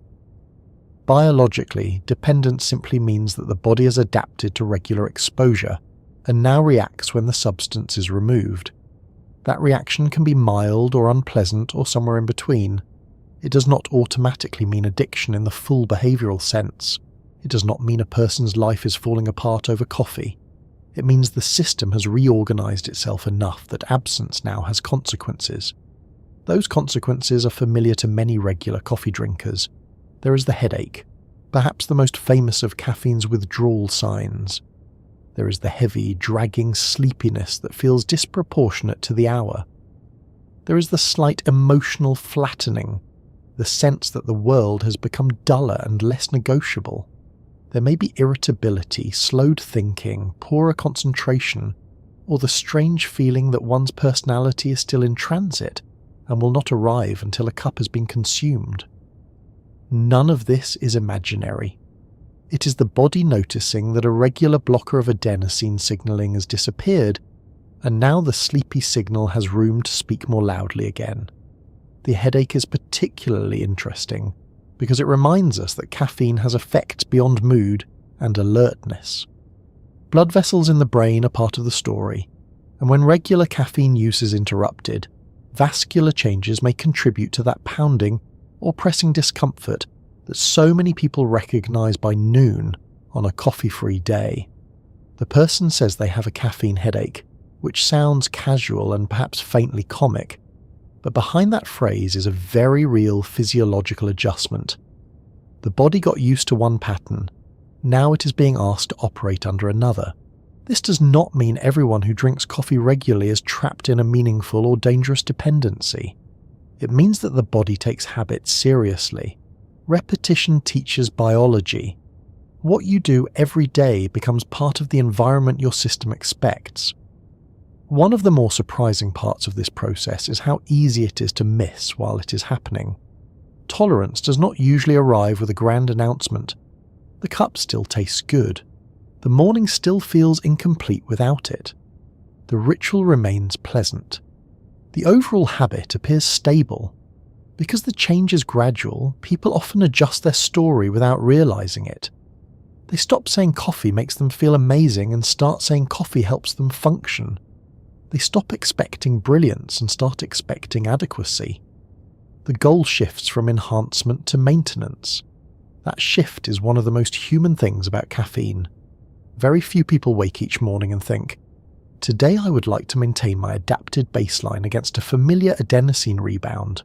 They think, "I need coffee." The phrase is simple, but hidden inside it is the whole history of tolerance, ritual, relief, and learned identity. The drink is no longer just a stimulant. It is part of how the person organizes morning itself. This organization can become so normal that people forget how much of their daily rhythm is built around coffee's timing. The first cup marks the beginning of mental availability. The second may protect the late morning or early afternoon. The decision not to have another cup later becomes a negotiation with sleep. The day is quietly shaped by the presence and absence of caffeine, by when it rises, when it fades, and when the body starts asking for the familiar nudge again. There is nothing inherently wrong with this. Human beings structure life around substances, rituals, and signals all the time. We do it with food, music, exercise, light, conversation, even the time we usually wake. But coffee is especially good at becoming part of the scaffolding because it affects both body and mind while fitting so neatly into civilized life. It can be consumed in a nice mug, discussed in tasteful language, and used to manage a very real physiological pattern without attracting much suspicion. It is one of the few forms of dependence that can be decorated beautifully. Still, the fading magic matters because it changes the emotional relationship to the drink. The early phase of coffee often contains a kind of gratitude. You feel the shift and appreciate it. The later phase often contains a kind of expectation. The shift is less exciting because it has become necessary. When something stops feeling like a gift and starts feeling like infrastructure, people relate to it differently.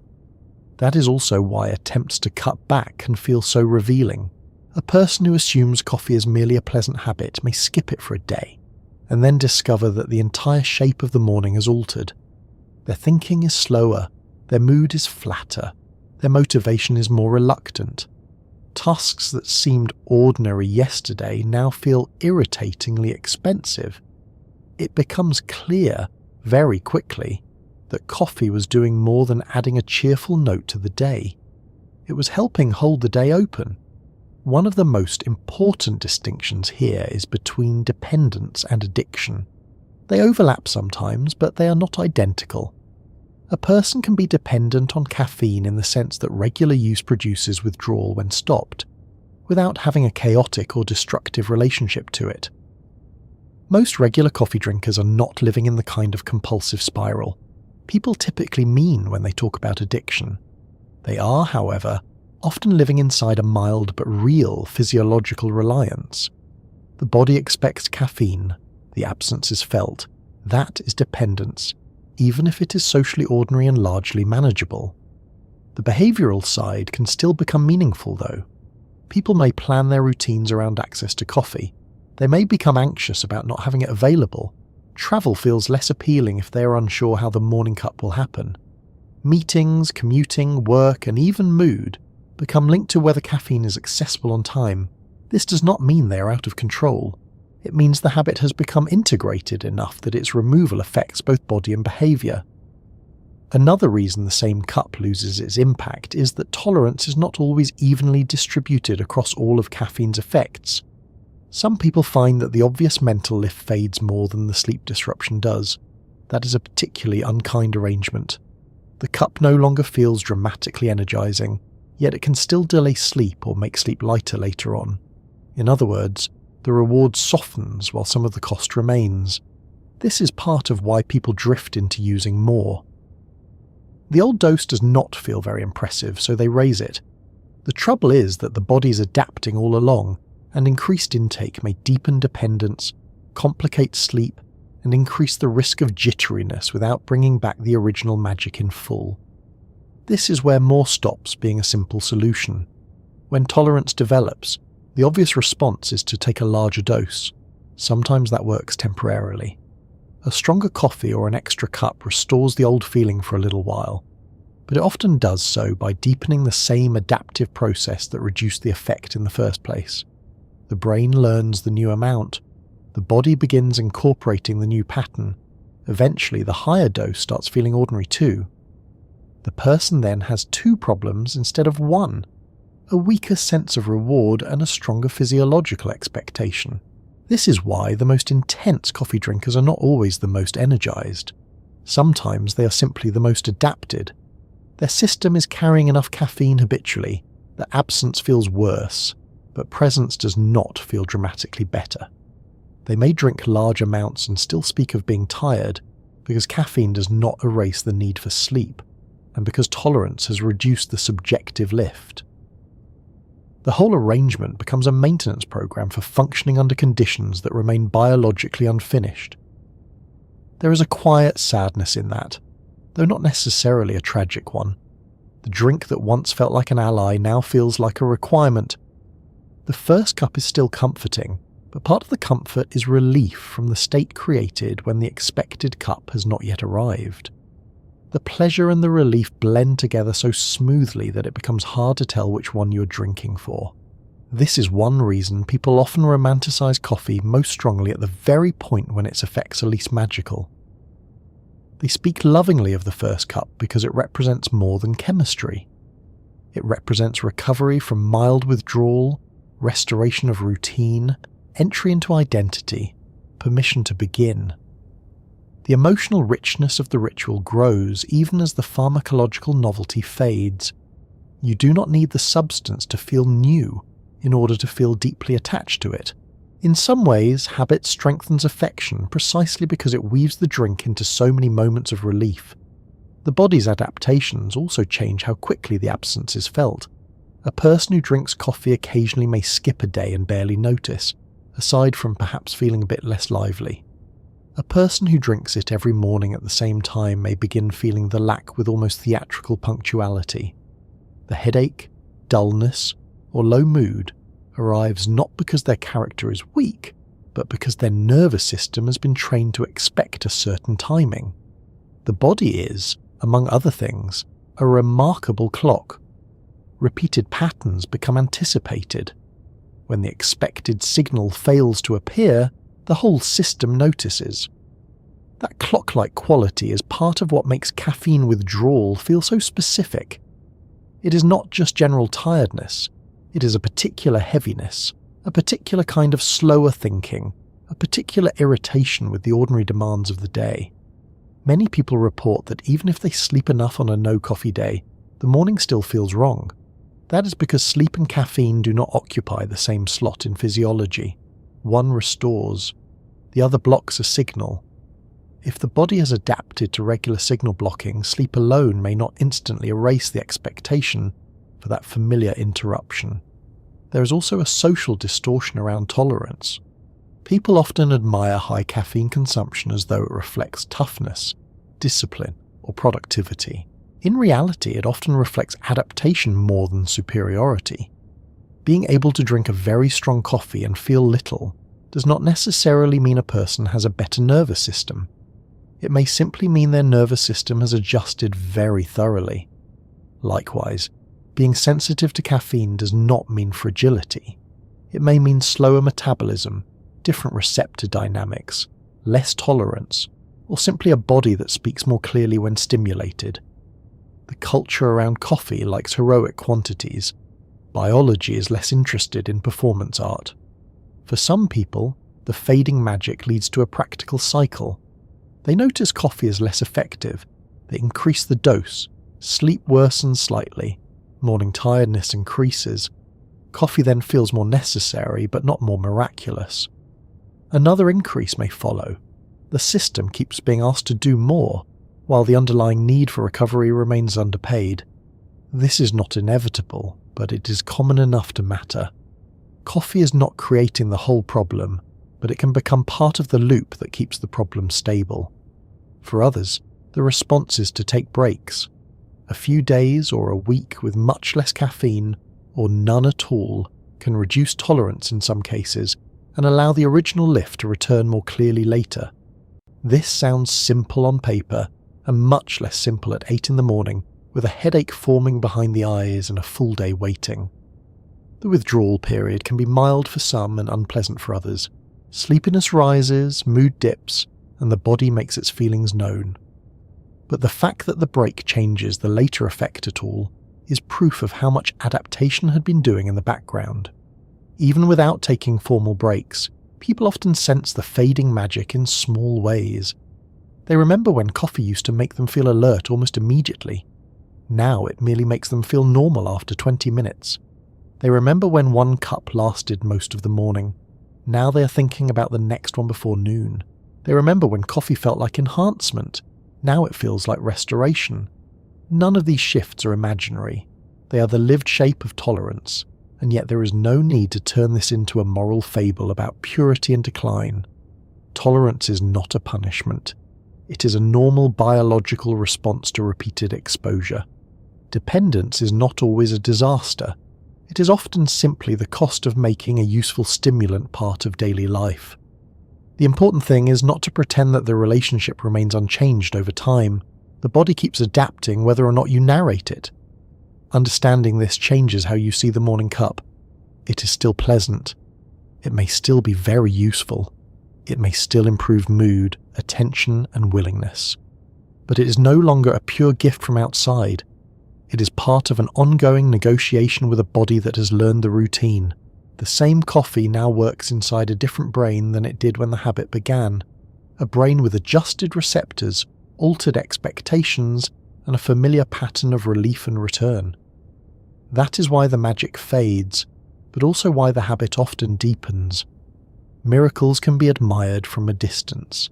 Infrastructure gets built into daily life. Coffee moves quietly from one category to the other. And once that has happened, another feature of the relationship becomes harder to ignore. If coffee no longer gives the same bright lift, and if the body has begun expecting it, then the moment when its effects fade during the day takes on a different character. What used to feel like a gentle taper can start feeling like a drop. The afternoon seems heavier. The contrast is sharper. The body, having been carried for a while by blocked fatigue signals and familiar stimulation, begins hearing more of what it had postponed, and that is where the next part of the story begins to gather. Once coffee becomes part of the day in a regular way, another moment starts to matter almost as much as the first sip. It is not the beginning of the effect, but the fading of it. For some people, this fading is gentle enough to barely notice. For others, it has a very particular character. The mind that felt clear at 10 o'clock feels heavier by 2. The body that seemed cooperative becomes sluggish again. The task that looked manageable after the morning cup now seems irritatingly overcomplicated. Mood dulls a little. Motivation loosens its grip. The brain does not fall apart exactly, but something has shifted, and what was easy an hour earlier now costs more. People often call this the crash, though that word can suggest something more dramatic than what many actually experience. Sometimes it is a real drop. Sometimes it is simply contrast becoming visible. Coffee had been helping. The helping weakens. The underlying fatigue, the natural afternoon dip, and the normal limits of wakefulness become easier to hear again. Whatever name we give it, this stage matters because it reveals one of caffeine's most basic truths. When the blocked signals start coming back into view, the day can suddenly feel more honest. Part of that honesty has nothing to do with coffee being broken or deceptive. The afternoon is already a vulnerable time for many people. Even without caffeine, alertness often changes across the day. Human wakefulness is not a straight rising line from morning to night. It moves in waves. Circadian rhythm, meals, activity levels, light, and accumulated sleep pressure all shape how awake we feel from hour to hour. Many people experience a natural dip in the early to mid-afternoon, a period when focus can feel less clean and the body seems less enthusiastic about continuing. Coffee does not invent that dip. It often helps cover it for a while. That distinction matters because when the dip arrives after caffeine has been working, the change can feel harsher than it objectively is. The person is not only getting sleepy, they are moving from a sharpened state to a less sharpened one. Contrast makes everything louder. A room seems dimmer after bright sunlight. A hill feels steeper after flat ground. The afternoon can feel heavier after caffeine because the brain has recently been operating with some fatigue signals turned down. As that support fades, normal tiredness feels larger than it might have if it had arrived more gradually. Adenosine is part of the story again here, faithful as ever. While caffeine is blocking some adenosine receptors, adenosine itself has not vanished. Wakefulness continues. Time continues. Sleep pressure often continues building. The body keeps doing its accounting even while the cup on your desk is making the numbers seem less urgent. Then, as caffeine levels begin to fall, more of those sleepy signals become audible again. This is not adenosine suddenly appearing from nowhere. It is the same growing pressure becoming harder to ignore. That can feel like a crash because the body had, for a while, been allowed to speak more softly. This is why the afternoon drop often carries a particular quality of revelation. A person may feel not just tired, but surprisingly tired, as though the body has been keeping a secret. In reality, the body was speaking all along. The coffee was simply moderating the volume. When the moderation weakens, the message regains its force. The underlying fatigue has not suddenly been created. It has become hard to postpone. This is especially true when sleep was already insufficient the night before. In that case, the morning coffee may do quite a lot of useful work. It lifts a fog that might otherwise be severe. It improves mood, reaction time, attention, and willingness. The person becomes functional, perhaps even pleasantly so. But the sleep debt beneath that function remains real. By afternoon, when the coffee begins loosening its grip, some of that debt steps back into view. The person may feel as though they have been abandoned by the drink, when really they are being reintroduced to a condition that was there before breakfast. This can create one of the central temptations of caffeine use, the second or third rescue. The morning cup carried you into the day. The afternoon begins to thicken. Another cup promises to smooth the edges again. Often it does. That is why people reach for it. The relief is not imaginary. Another dose can once more reduce the perception of fatigue and make the second half of the day feel more manageable. The problem is not that this never works. The problem is that it can work in a way that quietly rearranges the coming night. Caffeine's half-life is one of the least glamorous and most important facts in the whole story. It stays in the body far longer than people often feel it. Even after the obvious buzz is gone, even after you no longer feel brighter or more talkative or more mentally polished, a substantial amount may still be present in the bloodstream. The drink you had in the early afternoon may still be participating in your physiology by evening. The body does not stop responding just because the experience has stopped feeling dramatic. This is one reason sleep can be lost in ways people do not notice. They think about sleep in very coarse terms. Did I fall asleep or not? Did I sleep for 6 hours or 7? Did I wake during the night? These are important, but they are not the whole picture. Sleep also has texture. It has depth. It has timing. It has architecture, the shifting pattern of stages through which the brain moves as it restores itself. Caffeine can affect that architecture without making itself obvious. A person may still fall asleep at a reasonable hour and still lose something important in the quality of that sleep. That hidden loss is one of coffee's more elegant tricks. A late cup may not keep you dramatically awake, sprawled in bed staring at the ceiling and regretting optimism. Sometimes it does something quieter. It pushes sleep back a little. It makes it slightly lighter. It increases the number of brief awakenings or makes them easier to happen. It reduces the sense of complete restoration by morning. The person wakes, perhaps not especially distressed, just a bit less renewed than they might have been. Then the next day's coffee feels unusually necessary. The loop tightens without ever announcing itself as a loop. This is how many people begin losing sleep they did not know they were losing. Not all at once, not in spectacular insomnia, but in increments small enough to pass as ordinary life.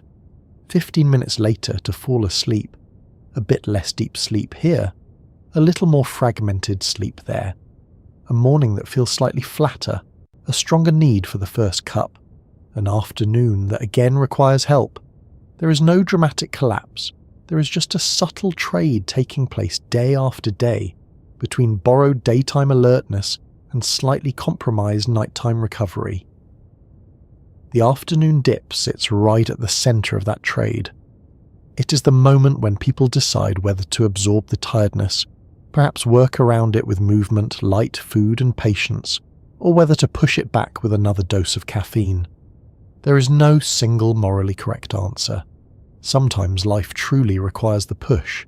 A long drive demanding work, childcare, travel, deadlines, obligations that will not wait for your circadian rhythm to finish being delicate.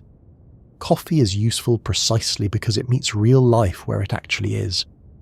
But the body keeps track of the choices even when the choices are sensible. Something else complicates the afternoon picture, which is that people are often not very good at distinguishing between different kinds of low energy. Sleep pressure, boredom, poor posture, dehydration, hunger, a heavy meal, emotional depletion, monotony, stale air, and the simple effect of staring at a screen too long can all blur together under the general label of "I'm tired." Coffee can sometimes help with several of these at once, or appear to, because stimulation makes almost everything feel more manageable for a while. But if the real issue is partly hunger, movement deprivation, or mental monotony, another cup may be solving the wrong problem with enough temporary success that the mismatch goes unnoticed. This matters because the crash is not always caused by caffeine fading alone. Sometimes the coffee was helping you ignore several small burdens at once. As it wears off, those burdens reappear together, and the drop feels larger than it would if only sleep pressure were involved. A person may blame the coffee for causing the crash, when the coffee may simply have been holding back a whole committee of ordinary afternoon complaints. Still, there is a kind of crash that is very much about the caffeine itself, or more precisely about the contrast between caffeinated and uncaffeinated states in an adapted body. In regular users, the nervous system becomes familiar with the morning rise in stimulation. Baseline may come to feel slightly too flat until that rise occurs. When the effect begins to wane later in the day, the drop is not just a return to some pristine natural state. It may feel like a slide below what the person wants to call normal, because the day had been built around a familiar pharmacological shape. This is especially noticeable when tolerance and mild dependence have already developed. The body is not only hearing more adenosine again, it is noticing the absence of a pattern it had expected to continue, that can change mood as much as energy. The afternoon after caffeine is not merely sleepier, it can be more irritable, less patient, less motivated, less socially flexible. The world feels more expensive. This is one reason people sometimes interpret their afternoon self so harshly. They think they are lazy, weak-willed, or somehow becoming worse at life by 3 in the afternoon. In many cases, what they are actually experiencing is a very ordinary convergence of circadian dip, accumulated sleep pressure, fading stimulant support, and perhaps the first quiet consequences of last night's imperfect sleep. The body is not failing, it is being a body. The emotional side of this is worth taking seriously. When coffee is on its way down, the pleasant sense of capability can go down with it. The task that seemed interesting becomes merely necessary. The meeting becomes longer. The commute becomes duller. Decision-making feels more annoying.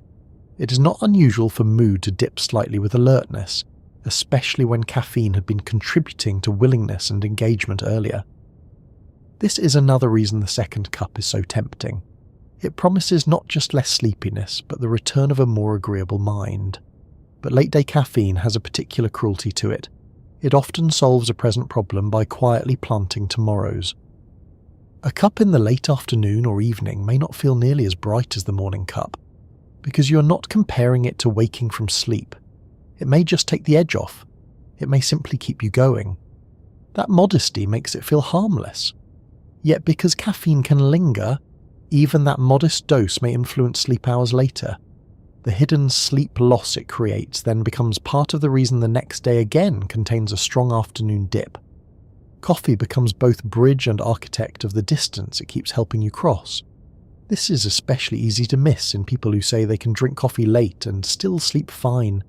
They may be right in the narrow sense that they can fall asleep. Falling asleep is only one part of sleeping well. The nervous system also needs to move through deeper stages of restoration without too much disturbance. It needs enough total sleep, enough consolidated sleep, enough timing that lines up reasonably well with circadian biology. Caffeine does not have to produce dramatic insomnia to interfere with those things. A person can sleep and still not recover as fully as they might have. The morning then disguises the evidence. You wake slightly less restored, but not disastrously so. Coffee comes in. It clears enough of the dullness that the deficiency no longer feels like a deficiency, just a typical morning. That is part of why caffeine can become so culturally invisible. It is solving a problem partly made from the conditions under which it is used, and because the solution works well enough, the underlying pattern hides in plain sight. There is also an important distinction between physical tiredness and sleepy tiredness. By afternoon, a person may feel mentally foggy, emotionally flat, and physically a bit slowed. Coffee helps most obviously with the sleepy side. It reduces the sense of drowsiness. It may improve vigilance and willingness. But if the body also needs rest in the broader sense, if muscles are tired, if the mind has been doing sustained effort for hours, if emotional patience has been drained, caffeine cannot fully restore those things. This is why someone can be caffeinated and still feel used up. Alertness returns before renewal does. That mismatch is one of the more deceptive states modern people live in regularly. You are awake enough to continue, not restored enough to feel good about continuing. Coffee supports function inside that gap. The crash appears when the support weakens and the gap becomes visible again. Meals can shape the afternoon dip as well. A large lunch, especially one heavy in simple carbohydrates, can make the post-meal period feel drowsier or slower. This is normal. Digestion changes circulation, hormones, and energy use. Add a fading morning coffee to that, and the drop can seem steeper. Again, the answer is not that coffee is bad or meals are bad. It is that the body is layering multiple ordinary physiological events together. Afternoon is often the hour when those layers become impossible to ignore. Movement can interrupt the crash for a reason similar to why coffee can interrupt it. Both change the body's state. Light, standing, walking, fresh air, a shift in posture or brief exercise can increase alertness and help the brain move out of monotony. These do not block adenosine the way caffeine does, but they can make fatigue feel less total by engaging other systems that support wakefulness. This matters because many people assume the only answer to the afternoon dip is more coffee, when sometimes the body is asking for a different kind of signal, not always instead of coffee, but often alongside the decision about whether more caffeine is worth the night. Then there is the most uncomfortable truth in the whole afternoon story. Sometimes the dip is simply appropriate.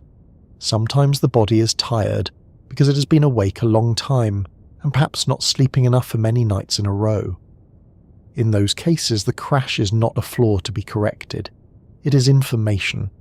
Coffee can be useful against that information, and sometimes necessarily so, but the information remains true. A person who feels heavy at 3 every day may not be bad at afternoons. They may be under-rested.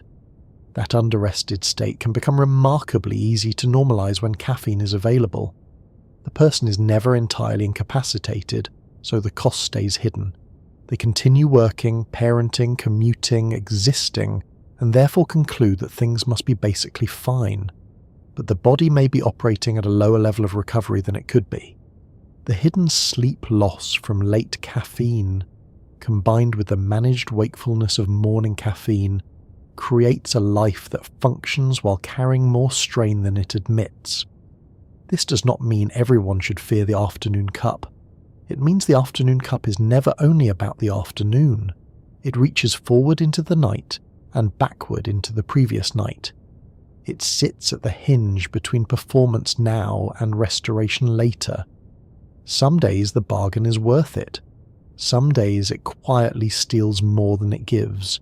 The difficulty is that the theft is often subtle and deferred, while the benefit is immediate and emotionally persuasive. One of the signs that sleep is being lost without your full awareness is that weekends, holidays, or days without obligations reveal a different body. You sleep longer. You wake more slowly, but sometimes more peacefully. The first cup feels different, perhaps stronger or less urgently necessary. Afternoon energy may shift in surprising ways. Many people discover, only under change conditions, how much their weekday coffee was holding together a structure that included chronic partial sleep loss. The ordinary week had seemed normal because caffeine had been doing such a good job of smoothing its rough edges. Even the language people use gives this away. They say coffee helps them get through the day. They say they need a pick-me-up. They say they hit a wall in the afternoon. These are not the words of a system living in perfect energetic balance. They are the words of people using a very effective tool to negotiate with fatigue. There is nothing shameful in that. It is simply clearer than the polished mythology around coffee sometimes allows. And yet the reason this whole pattern persists is easy to understand. Coffee works well enough, often beautifully enough, that the body's quieter losses stay easy to ignore. The crash is usually survivable. The sleep damage is usually partial, not catastrophic. The next morning's cup is comforting. Life goes on. The system is not elegant, but it is functional, and human beings are often willing to trade elegance for function, especially when the function arrives hot, aromatic, and socially approved. So the afternoon dip is not just a slump. It is a crossroads where circadian rhythm, sleep pressure, tolerance, dependence, habit, mood, and the hidden architecture of sleep all briefly become visible. It is where the story of coffee becomes least romantic and perhaps most honest. The blocked fatigue returns. The body asks to be heard.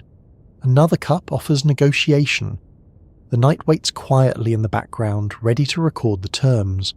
And once you see that, the final question becomes less about whether coffee works, and more about what it is really giving and taking over the long stretch of a life, not just in one morning or one tired afternoon, but across months, years, routines, identities, and the small repeated choices by which the body learns what to expect from us. By the time we have followed coffee through the brain, the bloodstream, the stomach, the stress system, the afternoon dip, and the hidden edges of sleep, the drink has stopped looking simple. It began as a familiar cup in the hand, something warm and ordinary and easy to underestimate. It now looks more like what it really is, a small daily intervention in the rhythms of the body. Not a miracle, not a villain, not a magical source of energy, and not merely a harmless habit, but a substance that can help, cost, comfort, sharpen, irritate, support, and confuse, sometimes all in the same day.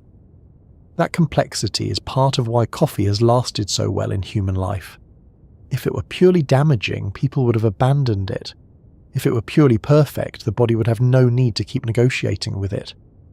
Coffee survives because it sits in that very human middle ground, where something can be useful enough to love and imperfect enough to misunderstand. It gives real advantages. It also asks for terms. Most people live somewhere inside that exchange, without needing to phrase it so formally. They just know that the morning feels better with it, the afternoon is easier with it, and the night is sometimes a little different because of it. That is already the whole story in miniature. What coffee gives is not difficult to see. It gives wakefulness, or at least the feeling of wakefulness. It gives a mind that is easier to gather, a task that is easier to begin, a version of the day that seems slightly less expensive to inhabit. It gives some people focus when their thoughts are scattered, steadiness when their motivation is sluggish, alertness when the body has not fully agreed to the hour. It gives structure to the morning and often shape to the afternoon. It gives ritual, which matters more than modern life likes to admit. It gives a pause before work, a small ceremony before effort, a way of marking a transition between one state and another. That ritual is not decorative. Human beings live by repeated cues. We are far less mechanical than we imagine, and far more patterned than we like to admit. A drink taken every morning at roughly the same time in roughly the same way, in the same kitchen or from the same cafe or beside the same desk, becomes more than chemistry. It becomes part of the mind's way of organizing experience. The cup says the day is beginning now. The cup says thoughts will soon gather. The cup says it is time to become the version of yourself that can answer, move, decide, tolerate, and continue. Even when the pharmacology is doing less than it used to because tolerance has softened the impact, the ritual still speaks. The body listens to rituals. The brain trusts familiar sequences. In that sense, coffee gives not only stimulation, but predictability. And predictability is one of the quiet foundations of comfort. It also gives pleasure, though this should not be reduced to flavour alone. The taste matters, of course. The bitterness, the warmth, the smell, the texture, the particular small luxury of a drink that seems grown up without needing to be grand. But the pleasure of coffee is deeper than sensory enjoyment. It is the pleasure of relief from heaviness, the pleasure of becoming more available to yourself, the pleasure of feeling capable again after a slow or stubborn start. Many daily pleasures are really relief wearing nicer clothes, and coffee is often one of them. That does not make the pleasure less real. Relief is real. Being able to think more clearly is real. Feeling the body become more willing is real. Human beings are allowed to enjoy tools that make living feel easier.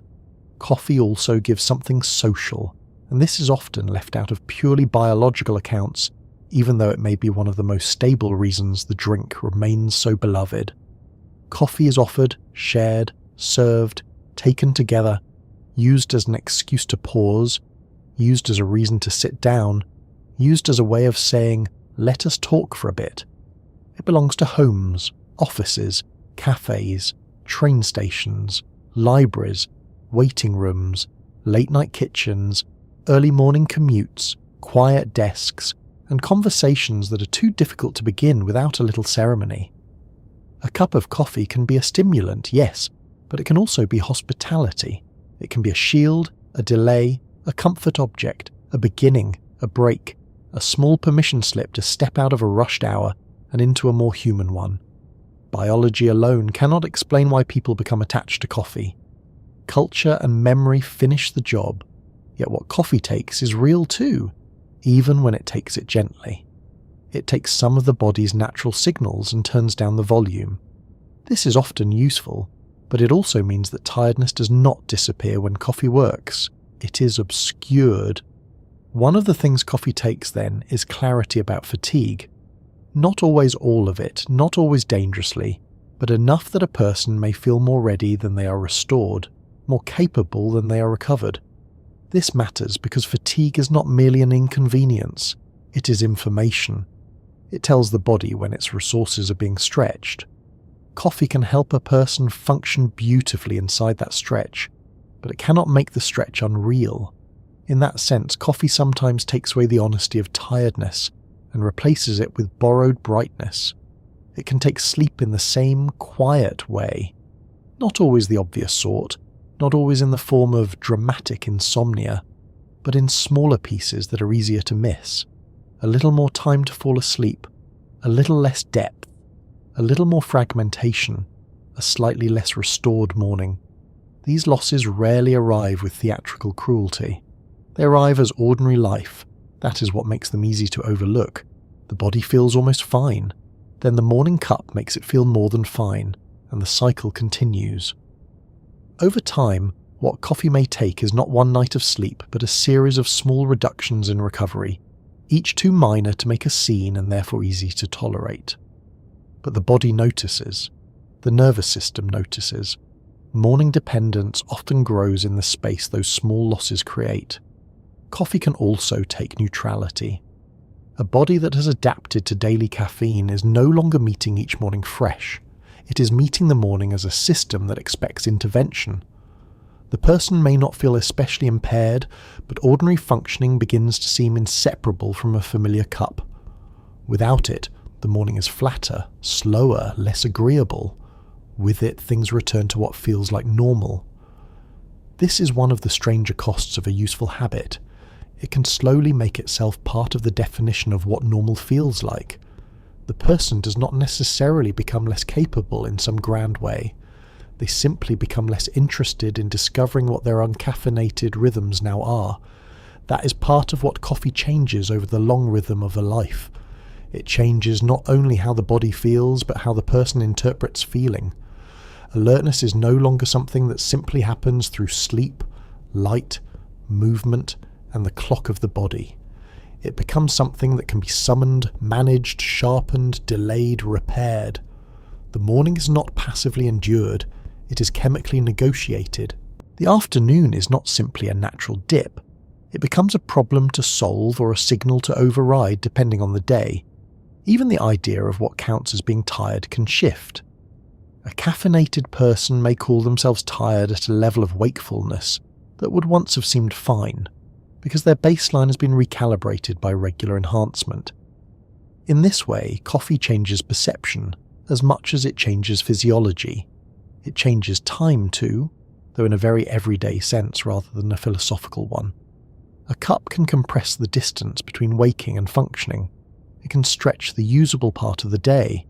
It can push work further into the evening, or make evening feel more available to tasks than it otherwise would have. It can turn a sleepy hour into a productive one, and a dragging morning into a viable one. This is one of the reasons modern life and coffee seem made for each other. Coffee reshapes the practical experience of time. It creates more hours that feel usable, even if some of those hours are partly borrowed from rest. In a culture that prizes output, responsiveness, and staying switched on, that is an extraordinarily persuasive offer. The question, then, is not whether coffee is good or bad. That question is too blunt to be useful. The more accurate question is what kind of relationship a person has built with it, and what that relationship is doing across years rather than moments. For some people, coffee remains a mostly clean pleasure. It improves alertness, supports routine, sits comfortably in the body, and does not disturb sleep enough to matter. For others, the relationship is more mixed. The cup is loved, needed, and resented in equal measure. It helps but also hovers over mood, gut comfort, anxiety, and bedtime. It grants access to one version of the self while making another version feel dull or unreachable. Neither story is rare. Most people move between versions depending on season, stress, age, sleep, health, and the demands of life. Age itself changes the picture in quiet ways.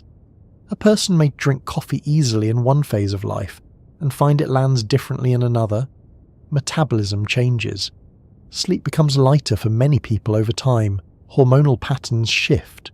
Stress accumulates in different forms. The body becomes more informative, sometimes more demanding, less willing to hide the consequences of every choice under the pleasant excuse of youth. A coffee habit that once felt effortless may later require more care. The evening cup stops being innocent. The large morning dose stops feeling efficient and starts feeling rough. This is not failure. It is simply the body continuing to change while the ritual stays familiar. Coffee also alters the emotional architecture of daily effort. A person who reliably begins difficult work with coffee may gradually teach the brain that effort and caffeine belong together. Over time, the coffee does not only help with the task, it becomes part of the threshold into doing the task at all.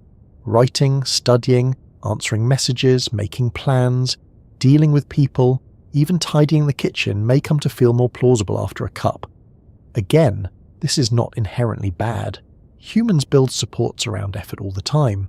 Music, routines, certain places, certain hours, certain clothes, certain kinds of silence. Coffee becomes one more support.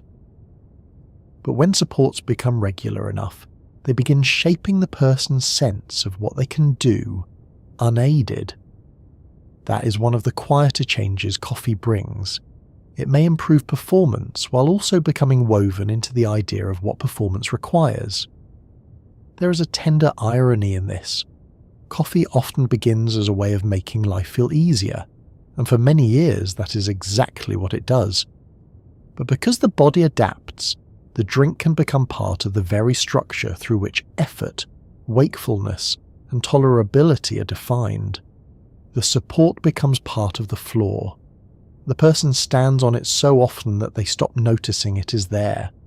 Only in its absence do they discover how much of their ordinary day had been resting on it. And still, it would be unfair to frame this as a loss of some pure natural life that coffee has corrupted. Human beings are not built to live in perfect, untouched alignment with their biology. We modify ourselves constantly. We use glasses to sharpen vision, coats to extend our tolerance of weather, light to push back darkness, clocks to dominate time, language to stabilize thought, and tools of all kinds to turn limitations into negotiable inconveniences. Coffee belongs to that long human project. It is one of many ways we collaborate with chemistry to shape a life that would otherwise feel less manageable. The body does not always approve of the terms, but the collaboration is very old. What matters is perspective. Coffee gives best when it is understood clearly. It helps when used for the kind of help it actually offers. Alertness, focus, readiness, a nudge against sleepiness, a bridge across certain demands. It becomes more troublesome when it is asked to play roles it cannot truly fill. It cannot replace sleep. It cannot heal exhaustion. It cannot transform chronic stress into resilience. It cannot make the body forget its own limits forever. It can mask, delay, soften, and negotiate, but it cannot erase. Much suffering around coffee comes not from the drink itself, but from asking it to solve problems that belong to rest, time, nourishment, light, movement, emotional safety, or the simple need for a less punishing schedule. Yet it is also true that most lives do not permit perfect arrangements. People use coffee because they are living real lives, not laboratory lives. They are waking too early for children, work, study, caregiving, travel, money, deadlines, responsibility, love, necessity, and the 100 ordinary obligations from which modern days are built. In that context, coffee is not a sign of weakness or denial. It is often a reasonable adaptation. The problem only begins when adaptation becomes so seamless that the underlying strain disappears from view. The most useful perspective on coffee is one that keeps both facts visible at once. The cup genuinely helps, and the body's need for deeper forms of restoration remains untouched beneath that help. This perspective also makes room for variation without turning it into a contest. Some bodies love coffee, some tolerate it, some negotiate with it carefully. Some have been made so sensitive by anxiety, digestion, sleep troubles, or genetics that coffee never feels worth the bargain. None of these bodies is wrong. They are simply reporting different costs for the same benefit. One of the strangest social habits around coffee is how quickly people judge one another's reactions to it. The person who drinks espresso at midnight is treated as robust. The person who gets jittery after one afternoon cup is treated as fragile. Biology does not care for these little myths. It keeps its own records. The body that sleeps badly after coffee is not weak. It is informative. The body that handles coffee easily is not morally superior. It is simply operating under different conditions. If there is wisdom in the whole long story of coffee, it may be this. The best relationship to it is one in which the body's quieter messages are not ignored just because the louder benefits are pleasant. The gut counts, the pulse counts, the edge in the mood counts. The sleep that seems fine but leaves the morning strangely expensive counts. The difference between a cup that supports the day and a cup that is repairing yesterday's late cup counts. None of these signs requires panic. They simply require honesty. Honesty also means allowing coffee to remain enjoyable. There is no prize for reducing a beloved ritual to pure caution and chemistry. Part of coffee's place in life is that it feels good, smells good, marks time well, creates warmth, and adds shape to ordinary days. It belongs to reading, waiting, conversations, winter mornings, train stations, quiet kitchens, slow weekends, brief mercies in difficult work days, and all the little pauses in which a person is reminded that life is made not only of obligations, but also of small chosen comforts. A fully honest account of coffee should leave room for pleasure as well as physiology. It is not dishonest to love the ritual. It is dishonest only to pretend the ritual carries no biological price. Perhaps that is why coffee has become such an enduring symbol of adulthood, not because it is sophisticated in some grand sense, though people have certainly tried to make it so, but because it represents a bargain. It is the taste of saying yes to the day with some assistance. It is warm, useful, imperfect, sometimes too much, often just enough. It belongs to the sort of life in which people are trying to be present for what must be done while also caring for themselves in manageable, ordinary ways. Coffee is not the whole answer to that effort. It is one of its most familiar companions. Over a lifetime, what coffee changes is not only alertness or routine. It changes the texture of many mornings. It shapes the memory of places. It threads itself through work, friendship, loneliness, ambition, study, travel, grief, recovery, and ordinary repetition. A person may not remember every cup, but the cups help hold together whole eras of life. There was coffee during exams, coffee during long jobs, coffee during newborn nights, coffee during heartbreak, coffee during early commutes, coffee during hopeful plans made at kitchen tables, coffee during tired years, coffee during good years. Few daily substances become so woven into memory without also becoming woven into identity. And maybe that is the fairest place to leave it. Coffee is not just something you drink. It is something many people build a rhythm with. It gives alertness, comfort, ritual, and a workable version of the self. It takes some honesty about fatigue, some ease of sleep, and sometimes a bit of bodily peace. It changes what mornings feel like, what afternoons demand, what evenings can tolerate, and what the body comes to expect. It is both helper and negotiator, support and disguise, pleasure and management. In the long rhythm of a life, perhaps that is enough to understand. Not that coffee is secretly wonderful or secretly harmful, but that it is deeply human in the exact way that many lasting things are. Useful, imperfect, warm, habit-forming, culturally wrapped, biologically active, easy to love, easy to rely on, and best appreciated when seen clearly. So when the next cup warms your hands and the smell rises up before the first sip, it may be enough to know that inside that ordinary moment sits a whole conversation between your body and your day, and for a little while at least, they're agreeing to move forward together.